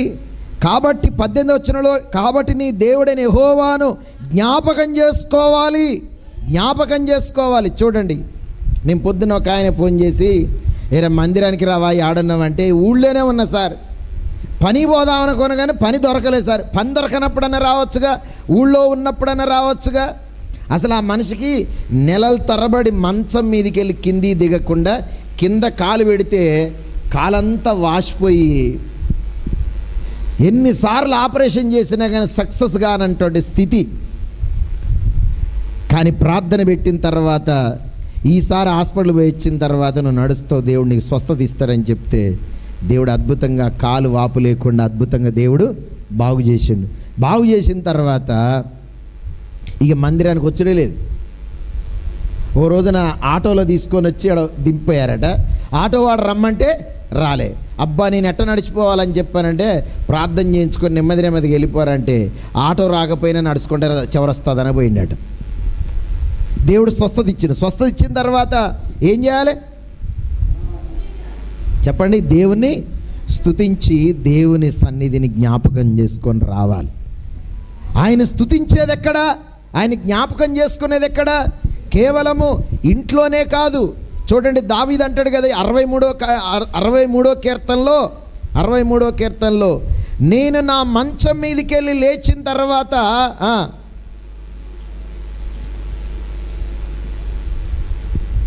63వ అధ్యాయము 4వ వచనం, నా మంచం మీద నిన్ను జ్ఞాపకం చేసుకొని రాత్రి జాముల యందు నిన్ను ధ్యానించుచున్నప్పుడు క్రొవ్వు మెదడు నాకు దొరికినట్టుగా నా ప్రాణము ఉత్సహించు పెదవులతో నా నోరు నిన్ను గూర్చి గానము చేయుచున్నది. చూడండి, మంచం మీద ఉన్నప్పుడే, మంచం మీద ఉండి లేచినప్పుడే ఎవరిని జ్ఞాపకం చేసుకోవాలి చెప్పాలి? జ్ఞాపకం అసలు ఈరోజు జ్ఞాపకం చేసుకున్నారా ఏమ్మా? హల్లెలూయా అని జ్ఞాపకం చేసుకో. యేసయ్యా నువ్వే నాయన అని అట్లనటం కాదు. ఏదో బయట జనాలు అంటారు కదా, రామరామ కిష్ట అనుకుంటా, అది కాదు. ఆ జ్ఞాపకం కాదు. దైవ సన్నిధిలో ఉండి దేవుని మనసారా చేతులెత్తి దేవుని స్తుతించాలి. ఇంచుమించు కనీసం 4:30కు లేచి 1 గంట సేపు అన్న దేవుణ్ణి స్తుతి ఆరాధన చేయాలి. ఆదివారం కాదు, తెల్లవారుజాము లేచి దేవుని స్తుతి ఆరాధన చేయాలి. ఎంతమంది చేశారు ఇవాళ తెల్లవారుజాము లేచి? ఒక అర్ధగంట, పావు గంటో లేక గంటో చెప్పండి. హల్లెలూయా. దేవుని మంచం మీదకి వెళ్ళి లేచి మోకాళ్ళ మీద ఉండి దేవుణ్ణి స్తుతించి ఆరాధన చేయాలి. చేస్తే నీకు ఎట్లుంటో తెలుసా? క్రొవ్వు మెదడు నాకు దొరికినట్టుగా అవుతుందయ్యా. అంత తృప్తి కలిగిన కొవ్వు మెదడు తలకాయ, కొవ్వు మెదడు ఎక్కడుండే తలకాయ, తలకాయ తీసుకొచ్చుకొని కాల్చుకొని పులుసు పెట్టుకొని తాగితే ఎట్ట ఆనందంగా ఉంటుంది కొంతమందికి, తిండి తినేటోళ్ళకి. అంతకంటే ఎక్కువ శ్రేష్టమైన తృప్తి నిన్ను జ్ఞాపకం చేసుకున్నప్పుడు నా ఆత్మలో కలుగుతూ ఉన్నది. నీకు మంచిగా తృప్తి కలిగిన జీవితం కావాలా చెప్పండి? కావాలంటే కావలిపోతే కాదు, నెల్లూరు కావలి పోయినా కానీ నీకు దొరకదు. కానీ నువ్వు మంచం మీదకి లేచి దేవుణ్ణి స్తుతించి ఆరాధించాలి. ఆమేనని చెప్పండి. నీ కష్టాలన్నీ సమసిపోతాయి, నీ బాధంతా తీరిపోద్ది. ఆ రోజంతా నువ్వు ఎంత బాధ పెట్టేవాళ్ళు నిన్ను బాధ పెట్టినా కానీ నీకు కొంచెం కూడా బాధ అనిపించదు. హల్లెలూయా. నీకొచ్చే కీడులన్నీ తొలగిపోతాయి. నా మాటలు నమ్ముతున్నారు? ఈ వాక్యము అయ్యగారు ఏదో చెప్తాడని చెప్పారు కూడా, దేవుని వాక్యం, నా వాక్యం, నా మాట కాదు. ఆమేనని చెప్పండి. హల్లెలూయా, హల్లెలూయా. ఈ రోజు వరకు నేను చెప్తున్నా, ఈ రోజు వరకు డాక్టర్ చేయకుండా, బెడ్ మీద పడుకోకుండా, మెడిసిన్ వేసుకోకుండా, నిరంతరం ప్రయాణం చేస్తున్నా, నిరంతరం వాహనాల మీద తిరుగుతున్నా, దేవుణ్ణి స్తుతించి ఆరాధన చేసి, కొన్నిసార్లు కొద్ది సమయాల్లో కొన్ని మర్చిపోయినా కానీ దేవుని జ్ఞాపకం చేసుకొని ఆయన స్తుతించి ఆరాధిస్తున్నాను గనక దేవుడు నన్ను జ్ఞాపకం చేసుకొని ఈ రీతి అయిన క్షేమకరమైన స్థితిని దేవుడు ఇచ్చాడు. మీరు కూడా దావీదు వలె చెప్పండి, మంచం మీదకి లేచినప్పుడే దేవుణ్ణి జ్ఞాపకము చేసుకొని దేవుణ్ణి స్తుతించాలి. హల్లెలూయా.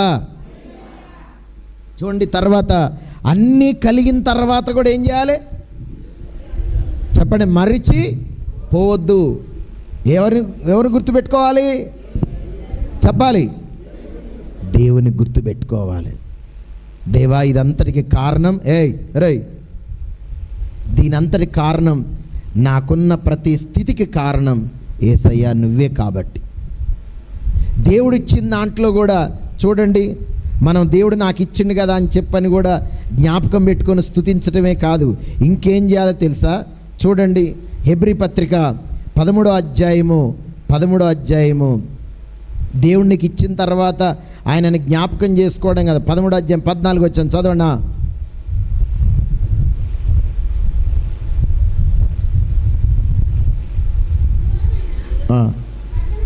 15 చదవండి. కాబట్టి ఆయన ద్వారా మన దేవునికి ఎల్లప్పుడూ స్తుతి యాగము చేయదము, ఆయన నామాన్ని ఒప్పుకొనుచు అర్పించుదము, ఉపకారమును ధర్మమును చేయ అట్టి యాగములు దేవునికి.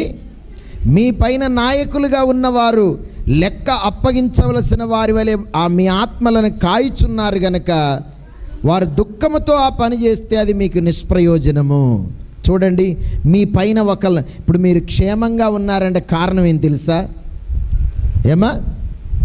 మీరు క్షేమంగా ఉన్నారంటే, మీ బండి మంచిగా నడుస్తుందంటే, మీరు వేసుకున్న బండ్లు కానీ, మీరు చేసే పనులు కానీ, మీరు కానీ క్షేమంగా ఉన్నారంటే కారణం ఏంటి చెప్పండి?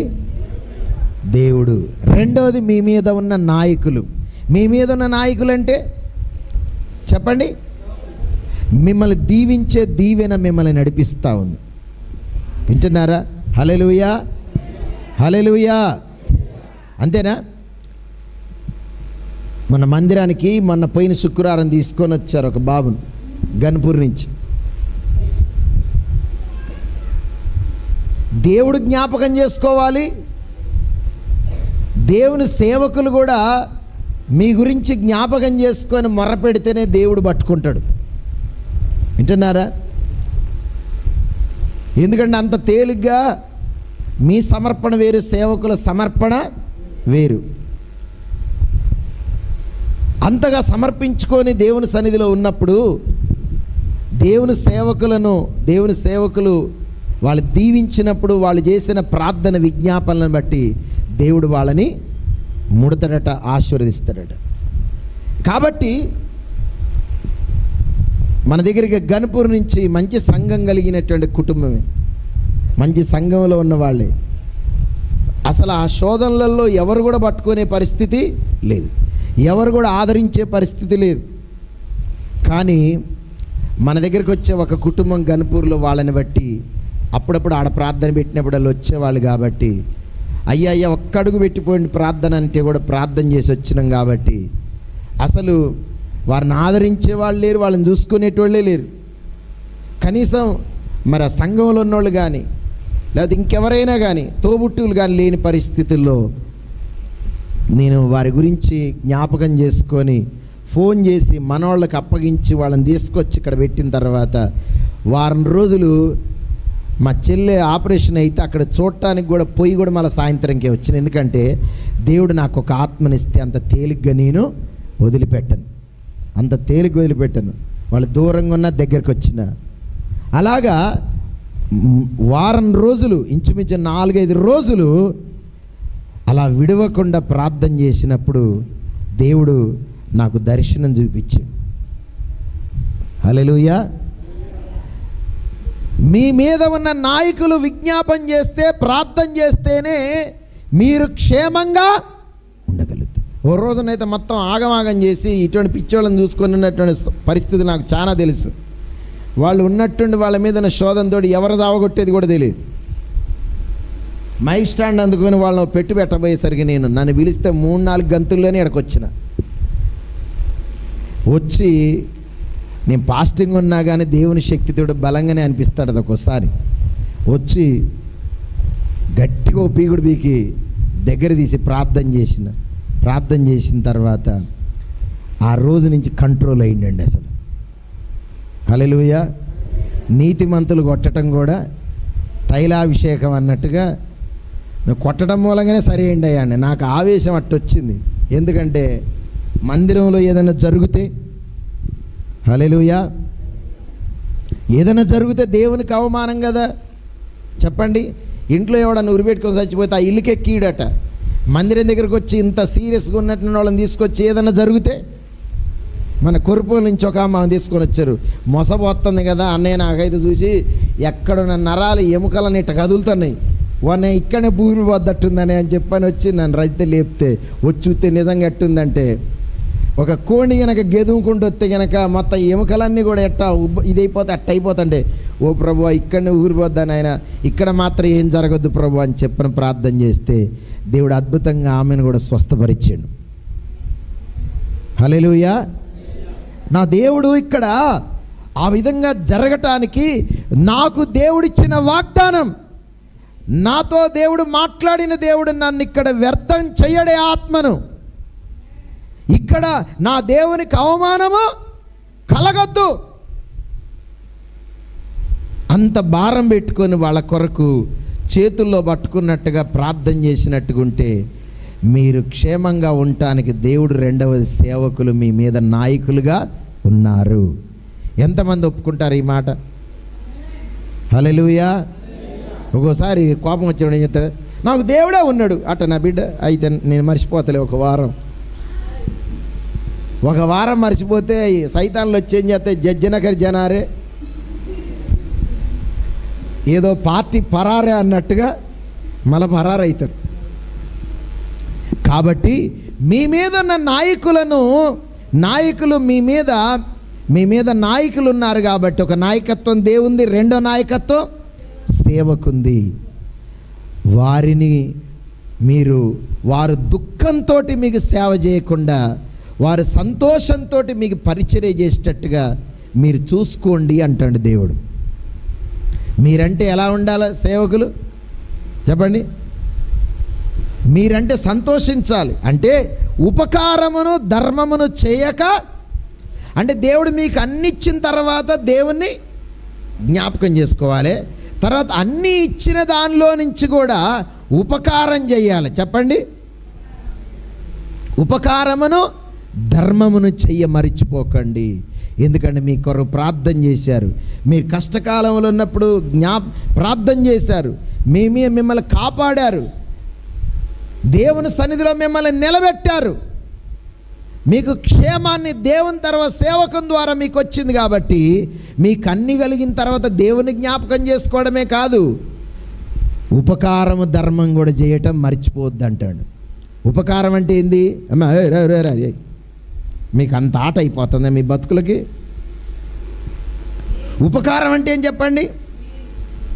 ధర్మము. అందరూ అనండి, చెప్పండి. ధర్మము, ఉపకారము, అపకారము. అపకారం అంటే ఏంది? మేలు చేయకపోవటం. ఉపకారం అంటే ఏంది? అపకారికి కూడా చెయ్యాలట. మరి ఉపకారం చేసినోడికి ఇంకెంత ఉపకారం చేయాలి? మీ పైన ఉన్న నాయకులకు దేవుడు మీకు ఇచ్చిన తర్వాత సేవకులు వాళ్ళకు మీరు ధర్మం చేయకుండా ఉపకారం చేయకుండా మీరు మర్చిపోవాకండి అంటాడు దేవుడు. ఎంతమంది ఈ రోజున కలిగిన తర్వాత మర్చిపోయే వాళ్ళు ఉన్నారు. కనీసం దేవుడు చెప్పిన ధర్మం ఏంటంటే 10వ వంతన్న మీరు నా సన్నిధికి తీసుకొచ్చి మీ పైన నాయకుల చేతిలో పెట్టి మీరు దీవెన తీసుకోండి అంటాడు. అవునా కదా? హల్లెలూయా. దేవుడు చెప్పిన కనీస ధర్మం ఏంటి చెప్పాలి. ఎంతమంది నమ్మకంగా 10వ వంతు తీసేటోళ్ళు ఉన్నారు? చేతులు ఎత్త. 10వ వంతు అంటే ఏంది? అంటే దేవుడు మీకు 1000 రూపాయలు ఇస్తే 100 రూపాయలు తీసేవాళ్ళు ఎంతమంది ఉన్నారు? హల్లెలూయా. 10వ వంతు ఈయన వాళ్ళందరూ కూడా దొంగలట దేవుడు అంటాడు. దొంగలు. హల్లెలూయా. ఉపకారము ఎవరికి ఉపకారం చేయాలి? ఎవరికి ధర్మంగా దేవుడిచ్చిన దాన్ని ధర్మంగా నువ్వు ఆచరించి ఇవ్వాలి? మీ పైన చెప్పండి. ఎందుకంటే వాళ్ళ దీవెన, ఆశీర్వాదము, వాళ్ళ ద్వారా వచ్చే వాక్యము, వాళ్ళ బాప్తిజం ఇచ్చి ప్రార్థన చేసి దీవించి అన్ని సమయాల్లో మీ కొరకు ప్రార్థన చేసి మిమ్మల్ని ఆదుకోబట్టే మీరు క్షేమంగా ఉన్నారు. అమ్మా ఓరు నువ్వు బాగా ధర్మం చేస్తుంది ఇటు చూడు. హల్లెలూయా. మీ పైన నాయకులు ఉన్నారు. వాళ్ళకు మీరు మీ 10వ వంతు మీ చేతిలో 10వ వంతు తీసుకొచ్చి వాళ్ళ చేతులు పెట్టి మీరు ఆశీర్వాదం తీసుకోండి అంటాడు దేవుడు. ఇది ధర్మమా కాదా? కానీ కొంతమంది ఏం చేస్తున్నారు? ఇది దేవుని ఆశీర్వాదం అని చెప్తున్నారు. ఓకే, దేవుని ఆశీర్వాదం, దేవుని జ్ఞాపకం చేసుకోవాలి. రెండోది, మీ పైన ఉన్న నాయకుల ద్వారా మీకు ఈ స్థితి కలిగింది. ఈరోజు చాలామంది దేవుని జ్ఞాపకం చేసుకుంటున్నారు, కానీ దేవుని ద్వారా ఆశీర్వాదం ఎవరి చేతుల మీదకి వెళ్ళి వచ్చిందో అది మర్చిపోయి ఈ రోజున చెప్పండి ఇటేనండి, చాలామంది ఎవరి చేతుల ద్వారా ఆశీర్వాదం దీవెన వచ్చిందో ఈరోజు చాలామంది ఏం చేస్తున్నారు చెప్పండి? మరిచిపోతా ఉన్నారు. ఇది మంచిదేనా చెప్పండి? నువ్వు కష్టకాలం ఉంటే నిన్ను అసలు నిజంగా ప్రేమించే వాళ్ళు ఎవరు తెలుసా? మీ ఆడబిడ్డ కాదు చెప్పండి, నీ బావమరిది కాదు, నీ బావ కాదు, మీ యారాలు కాదు. కష్టంలో ఉన్నప్పుడు మొదట జ్ఞాపకం చేసుకొని నీ గురించి ప్రార్థన చేసేది సేవకుడు. హల్లెలూయా. మీరు ఆశీర్వదించబడితే కూడా సంతోషించేది ఎవరు తెలుసా? దేవుడు, దేవుని తర్వాత మేమే. ఆమేన్. అటువంటి వాళ్ళని ఏం చేస్తాం? మర్చిపోతున్నా. జాగ్రత్త బిడ్డలారా, మర్చిపోతే దేవుడు లెక్క అడుగుతాడు. మరలా దేవుడు నీకు ఉపకారం చేయాలంటే, ఒకవేళ నువ్వు అటువంటి ధర్మం చేయకుండా, ఉపకారం చేయకుండా అన్ని మేలు పొందిన తర్వాత కూడా వచ్చి నిలబడతారు చూసిన పిసనారి గొంతుతోటి, అలాంటి వాళ్ళ మీద ఆశీర్వాదం ఇవ్వటానికి దేవుని ఆత్మ పనిచేయదండి. దేవుని ఆత్మ వాళ్ళ మీద చేతులు ఉంచినప్పుడు నువ్వు అన్నీ లాక్కునేదానివే, లాక్కునేటోడివే, కానీ అసలు నా పరిచర్య గురించి ఏమాత్రం కూడా నీకు జ్ఞాపకము లేదురా నీకు అని దేవుని ఆత్మ గద్దిస్తూ ఉంటుంది చాలామంది విషయంలో. హల్లెలూయా. అందుకని బిడ్డలారా, ఈరోజు నీ పరిచర్య కొద్ది మంది మాత్రమే దేవుడు చేసిన ఉపకారాలను మర్చిపోకుండా కొద్ది మంది మాత్రమే జ్ఞాపకం చేసుకొని నమ్మకంగా 10వ వంతు ఇచ్చే వాళ్ళని బట్టి వాళ్ళు ఆశీర్వదించబడుతున్నారు, పరిచర్య కూడా జరుగుతూ ఉన్నది. హల్లెలూయా. కాబట్టి ఉపకారమును ధర్మమును కూడా చేయటం చెప్పండి మర్చిపోవద్దంటే ఏం చేయాలి చెప్పాలి? ఏం జ్ఞాపకం చేసుకోవాలి? ఉపకారం చేయాలి. నిజంగా ఈ రోజున ఈ స్థితిలో ఉన్నంటే దేవుడు, దేవుని తర్వాత మా సేవకుడే కదా అనే మనసు రావాలా వద్దా చెప్పాలి? ఎందుకంటే దేవుడు బాధపడ్డా, తన దైవజనుడు బాధపడ్డా దేవుడు బాధపడతాడట. కాబట్టి దుఃఖంతో వారు మీకు సేవ చేయొద్దు, సంతోషంతో వారు మీకు పరిచర్య చేయాలి. అప్పుడు మీరు ఉపకారాన్ని, ధర్మాన్ని మర్చిపోవాకండి. మీరు నన్ను మర్చిపోవాకండి అంటాడు దేవుడు. నన్ను జ్ఞాపకం చేసుకోండి, మంచం మీద నుండి జ్ఞాపకం చేసుకోండి. దేవుడు అంటే లెక్కలేనని దినాలు నన్ను మర్చిపోతా ఉన్నారు, అన్నీ ఇచ్చిన తర్వాత మర్చిపోతున్నారు. జాగ్రత్త బిడ్డలారా అంటాడు. కాబట్టి దేవుని సన్నిధిని మర్చిపోవాకండి, దేవుడు మీకు ఇచ్చిన రోజును మర్చిపోవాకండి. రెండవదిగా, మూడవదిగా 103వ కీర్తనలో ఏముంటుందంటే, నా ప్రాణమా యెహోవాను ఆయన చేసిన ఉపకారములలో దేనిని అందరు చెప్పండి, ఆయన చేసిన ఉపకారములలో దేనిని? దేవుడు చేసిన ఉపకారాలు ఎప్పుడు కూడా మర్చిపోవద్దు. హల్లెలూయా. దేవుడు నీకు ఉపకారాలు చేసిండా లేదా చెప్పండి? మేలులు చేసిండా లేదా? నాకు ఎన్నో మేలు చేసిండు అన్నోళ్ళు చేతులు ఎత్తండి. చెప్పరా, నోరు తెరిచి చెప్ప, నాకు ఎన్నో మేలులు చేసిన చెప్ప, లేకపోతే ఎప్పుడో నేను ఆగమైపోయేదాన్ని కదా. అవునా కదా చెప్పండి.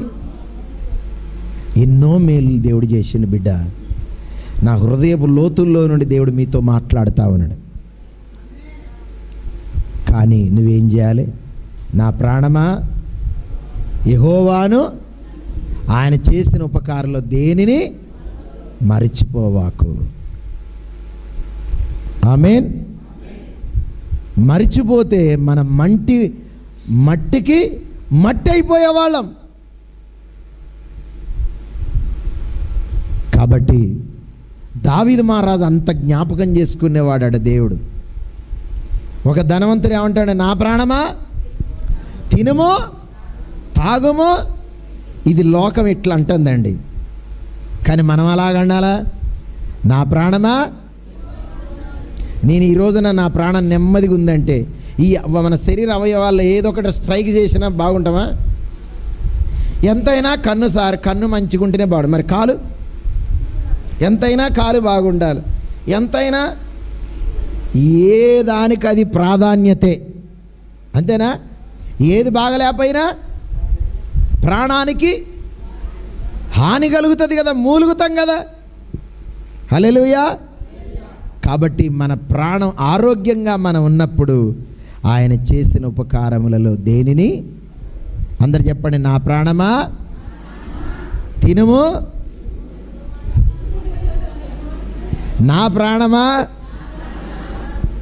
యెహోవాను సన్నుతించుము, ఆయన చేసిన ఉపకారములలో దేనిని మరువను. నిజంగా అన్నారా? ఆమేనని చెప్పండి. హల్లెలూయా, హల్లెలూయా. దేవుని చేసిన ఉపకారాలు మర్చిపోవద్దు, దేవుని మర్చిపోవద్దు, మీ పైన నాయకులను మర్చిపోవద్దు. వారికి మీ 10వ వంతు అప్పగించి దీవెన తీసుకోండి. నేను అలానే నేర్చుకున్నా. ఏమ్మా ఇటు రోగి దగ్గరికి ఉట్టి చేతులతో పోవద్దు. వాడు తిన్నా తినకపోయినా పర్లేదు, పెద్ద ఆపరేషన్ అయ్యి తెల్లారైనా కానీ 2 కొబ్బరి బొండాలు తీసుకుపోవాలి. అది మంచిది, అవునా కదా? నేనే ఆపరేషన్ అవుతుంది ఏం తీసుకుపోతలే అంటే తీసుకుపోవాలి. రోగి దగ్గరికి పోయేటప్పుడు ఉట్టి చేతులతో పోవద్దు. చిన్నపిల్లల దగ్గర పోయేటప్పుడు చెప్పండి, ఉట్టి చేతులతో వేస్ట్.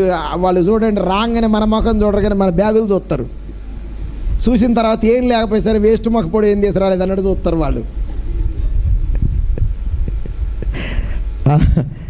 అవునా కాదు చెప్పండి? అది చూసి మనల్ని చూస్తారనమాట. అలాగనే మందిరానికి వచ్చేటప్పుడు కూడా, సేవకుల దగ్గరికి వచ్చేటప్పుడు, దేవుడు మనకి ఏదైనా మేలు చేసినప్పుడు మనం కృతజ్ఞతగా చెప్పండి. ఓడైతే 10 లక్షల బండి కొన్నాడండి, 10 రూపాయలు కానగబెట్టుకోకుండా అయ్యగారు దేవుడు ఎంతో ఇచ్చిండు అంటాడు. పాడుపడ్డాడు. అన్ని లక్షలు పెట్టుకొని 10 రూపాయలు కానగబెట్టకుండా ఎందుకు చెప్పు? కొంతమంది పెళ్ళిళ్ళు చేసుకుంటారు, ముందుగాలు చెప్తారు 10 రూపాయలు కానగబెట్టుకోకుండా ఒకటే ఇసుకిత్తంటారు. అసలు ఏం చెప్పినా మంచిది లే పోర్రా అంటేనే. హల్లెలూయా. ఎస్ఐ గారు పెళ్లి చేసినగా మా పాస్టర్లు అందరూ ఎంత ఇచ్చిండో అంటారు. రూపాయలే నా సంబరమే తప్ప వాడు 10 రూపాయలు. అంత ఆర్భాడంతో, సంతోషంతో, ఆశీర్వాదంతో, దీవెంతో, నిండు మనసుతో చేసిన తర్వాత చెప్పండి, ఇవాళ వద్దా ధర్మం? మళ్ళీ అమ్మగారితో 3 నెలలకే పోయింది. మరి పోకపోతే ఏం చేస్తుంది? ఏం పోయింది? పోయేదే పోయిందట, కాను పోయింది. అయ్యో ఇప్పుడు మళ్ళీ ఆరాధి ఇవ్వకండి, ఫోన్ చేయవకండి, వీడు లేడు కానీ. హల్లెలూయా. చూడండి, అసలు ఏ మేలు పొందిన తర్వాత నిండు మనసుతోటి కృతజ్ఞతగా కానికిచ్చే మనసు ఉండద్దా చెప్పండి? లాక్కుంటే రావు ఆశీర్వాదాలు, హృదయంలో సంతోషపెట్టి తీసుకోవాలి. ఉట్టిదే అసలు అంత గుర్రాలుగిన దీని తర్వాత ఎగిరినట్టే మనసుల యొక్క మనసు అలాంటిది. దేవుడు మనకి ఇచ్చిన దాన్ని బట్టి నిండు మనతో, మా పాస్టర్లు అందరూ ఒకటే పొగిడిర్రి, బాగానే ఇచ్చింది నీకు అని, రూపాయలే. హల్లెలూయా. పోయేటప్పుడు ప్రార్థన చేసుకొని నా సర్టిఫికేట్ తీసుకుంటే మీకు ఇచ్చే ఇది ఇస్తాను అన్నాడు. మళ్ళీ ఆ రోజు కూడా మర్చిపోయాడు. చూడండి, ఈ రోజున అమ్మా జ్ఞాపకం పెట్టుకోండి, దేవుడు చేసిన ఉపకారాలు ఎప్పుడు మర్చిపోవాకండి. లాస్ట్ ఒక మాట ఏమంటాడంటే, లెక్కలేనని దినాలు మన లెక్కలేని దినాలు మర్చిపోవాకండి, జాగ్రత్త. హల్లెలూయా. మరిచిపోతే దేవుడే మర్చిపోతే, నువ్వు మర్చిపోయినావు కదా, దేవుడే మర్చిపోతే, అసలు నువ్వు మర్చిపోతే నీ పరిస్థితి ఏంటో తెలుసా? నీ స్థితి ఎండిన స్థితిలాగా అయిపోద్దట. చెప్పండి, ఎండిన స్థితి. అది మన జీవితాల్లోకి రావద్దు బిడ్డలారా. హల్లెలూయా. దేవుడు ఒక ఉదాహరణగా ఏం చెప్తాడంటే, కన్యక తన ఆభరణాలను మరచునా. పెళ్లి కుమార్తె, ఇప్పుడు వయసు పిల్లగాళ్ళు వాళ్ళ ఆభరణాలు, వాళ్ళ లిప్స్టిక్లు, వాళ్ళ యొక్క ఎయిర్ బ్యాండ్లు పెట్టుకోకుండా అసలు ఒక కిట్ బ్యాగ్ ఉంటుంది అన్నమాట. ఏది ఓ మిలిటరీ వాడికి కనుక బాంబుల బ్యాగ్ ఉన్నట్టు ఉంటుంది, మేకప్ సామాన్. వాళ్ళ అన్నీ అలంకరించుకోకుండా బయటికి వెళ్తారా? ఓ మంచి డ్రెస్సు లేదు బయటికి పోతారా? నేను ఆ ఫంక్షన్కి రాను, నా ముఖం చూస్తే దరిద్ర ముఖం అంటారు. మంచి డ్రెస్ కావాలి, మంచి హెయిర్ బ్యాండ్ కావాలి, ఆభరణాలు కావాలి. ఆభరణాలను మరుస్తారా? చెప్పండి. కన్యక తన వడ్డాణాన్ని మరుస్తుందా?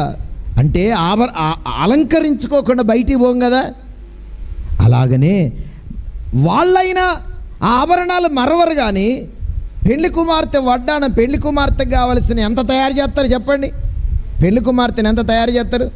అవన్నీ మర్చిపోతారు. ఎంత లేనోడైనా కానీ అప్పు తీసుకొచ్చైనా అలంకరింపజేస్తారు. అవి మర్చిపోదు కదా.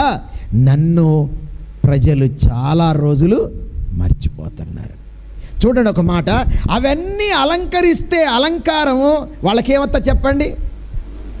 చెప్పండి. ఎందుకు పనికిరాని అడ్డగోలు ముఖమైనా కానీ అందంగా కనపడుతుంది కదా, అవునా కదా? అన్ని ఆడి ఎక్స్ట్రా ఫిట్టింగ్లు అన్నీ తీసేస్తే ఓ గీ పిల్లైనా గీ పోడైనా వేస్ట్ అన్నట్టు ఉంటుంది. అని మొత్తం ముస్తాబు చేస్తే చూడండి, అవన్నీ అలంకరిస్తే ఎట్లందమో ఒక కుమార్తెకు దేవుని జ్ఞాపకం చేసుకుంటే కూడా మనకు అందము. మన అందం ఎవరు చెప్పండి? చెప్పాలి. నీ ముఖానికి అసలు ఖరీదే కూడా పెట్టకపోయినా కానీ అసలు మనకున్న చెప్పండి అందము, అలంకరణ ఎవరు తెలుసా? యేసయ్యే. అందరు చప్పట్లు కొట్టండి ఒకసారి. హల్లెలూయా. మన అందానికి కారణం ఎవరు? అందుకని నువ్వు ఎవరిని అలంకరించుకోవాలి? బాబా ఇటు మొన్న పెళ్ళి పోయినా అన్నీ రాసి పూసేసరికి ఎట్టుందంటే ఎర్రకోతి వెనకాల ఉంటుంది చూసినవా, అట్టున్నది. గలీజుగా తయారయ్యారు. ఇటువంటి అలంకరణ క్రైస్తవ కుటుంబాల్లో అవసరం అనిపించింది. అసలు ఎంత భయంకరంగా అంటే అన్ని అలంకరణలు ఉండి వాళ్ళు కనీసం నోరు తెరిచి ప్రార్థన చేసే పరిస్థితుల్లో ఎప్పుడు అద్దంలో చూసుకోనడు, ఇటు చూసుకోండి, మళ్ళీ పౌడర్ వేసుకోండి. ఇది ఈ అందంగా దేవుడు మనల్ని కోరుకునేది. యేసుక్రీస్తు వారిని మనము అలంకరించుకోవాలి. హల్లెలూయా. ప్రార్థనే మనకు అందం. చెప్పండి. వాక్యమును మనము ధ్యానించి వాక్యములో లోతైన అనుభవాలలో మనం నడవటమే మనకు అందం. హల్లెలూయా. మందిరానికి రావటమే, నువ్వు ఆరాధిస్తేనే నీకు అందం. మరి మందిరానికి రాకుండా, ఆరాధనకు రాకుండా వాక్యం వినకపోతే మనకేమి లేనట్టు చెప్పండి. అందం లేదు, అలంకరణ లేదు. అందుకనే బిడ్డలారా, మన ఏది మీకు అలంకరించినా సాధారణంగా ఉండండి. ఏది ఉన్నా ఏది లేకపోయినా యేసుక్రీస్తు వారిని నీ జీవితంలో అలంకరించుకుంటే ఎక్కడైనా నువ్వు విలువైన దానివే, విలువైన వాడివే. నేను ఈ మాటలు ముగిస్తూ ఉన్నాను. లెక్కలేనని దినాలు మీరు చెప్పండి మరిచిపోవకండి. మరిచిపోతే నీకు అందం తక్కువైనట్టే. దేవుని జ్ఞాపకం చేసుకోండి. అన్ని సమృద్ధిగా ఉన్నప్పుడు కూడా దేవుణ్ణి మర్చిపోవాకండి. దేవునికి ఇచ్చిన ఉద్యోగం, దేవునికి ఇచ్చిన ఇండ్లు, దేవునికి ఇచ్చిన వెండి బంగారాలు ఏమన్నా కలగని మర్చిపోతే గనక జాగ్రత్త. ఆయన సన్నిధిని మర్చిపోవాకు. ఆయన చేసిన ఉపకారములలో దేనిని చెప్పండి. నెంబర్ 1 ఏం చెప్పండి? ఎవరిని మర్చిపోవద్దు? దేవుని మర్చిపోవద్దు. యాకోబు, ఇస్సాకు, యాకోబు, అబ్రహాము వాళ్ళు ఎవరిని జ్ఞాపకం చేసుకున్నారడా? అన్ని పరిస్థితుల్లో వారు దేవుణ్ణి, అందుకని దేవుడు వారిని ఏం చేస్తాడు అంటే దేవుణ్ణి మరిచిపోని భక్తులు. దేవుడు మనల్ని కూడా ఆ రీతిగా నిలబెట్టునుగాక. హల్లెలూయా. తర్వాత దేవుడు చేసిన ఉపకారాలను అన్నీ దేవుడు సమృద్ధికి ఇచ్చిన తర్వాత కూడా ఏం చేయొద్దు చెప్పండి, మర్చిపోవద్దు. తర్వాత ఇంకెవరిని మర్చిపోవద్దు? మీ పైన నాయకులుగా ఉన్నవారిని మర్చిపోకుండా ఏం చేయాలి? మీకన్నీ దేవుడు ఇచ్చిన తర్వాత 10వ వంతు ఇయ్యాలనే జ్ఞాపకం మీకు ఉండాలి. మర్చిపోవద్దు. లెక్కలేనని దినాలు మర్చిపోవద్దు. ఎప్పుడు జ్ఞాపకం చేసుకోవాలి? మంచం మీదకి వెళ్ళి లేవగానే జ్ఞాపకం చేసుకొని దేవుని స్తుతించి ఆరాధన చెయ్యాలి. నిద్ర నీకు తక్కువ అయిపోయినా మంచిదే, నిద్ర లేకపోయినా మంచిదే, అర్జెంట్ అయినా మంచిదే, తెల్లవారుజామున లేచి దేవుణ్ణి స్తుతించి ఆరాధన చేయటం మర్చిపోవాకు. నువ్వు జ్ఞాపకం చేసుకుని క్రొవ్వు మెదడు దొరికినట్టుగా నీకు అంత తృప్తి కలిగిన జీవితాన్ని ప్రతిరోజు దేవుడు నీకు ఇస్తాడు. హల్లెలూయా. కాబట్టి ఈ రీతిగా దేవుడు మనల్ని జ్ఞాపకం చేసుకొని నడిపించాలని కోరుకుంటూ ఈ మాటల్ని ముగిస్తున్నాను. ఈరోజు నిజంగా నాకు చాలా బలహీనంగా ఉంది. అసలు నేను నిలబడలేను అనుకున్నా, నేను కొద్దిసేపే నిలబడాలనుకున్నా, ఆత్మదేవుని సహాయం చేత నిలబడి మాటలు మీకు అందించిండు. ఈ మాటలు మర్చిపోవాకండి. ఈ మాటల ప్రకారంగా దేవుని జ్ఞాపకం చేసుకోండి. అటు రీతిగా జ్ఞాపకం చేసుకొని వచ్చేవారం మరలా ఆరాధనకు క్రమంగా రండి. ఎంతమంది వస్తారు? వచ్చేవారు వస్తారా? ఈ మాటలు ధ్యానిస్తూ దేవుని సన్నిధిలో ప్రతిరోజు దేవుని స్తుతించండి. మీరు పచ్చగా ఉంటారు. చెప్పండి, మీరు పచ్చిక బయళ్ళల్లో మిమ్మల్ని పరుండబెట్టినట్టుగా దేవుడు మిమ్మల్ని పరుండబెట్టి నడిపించునుగాక. హల్లెలూయా.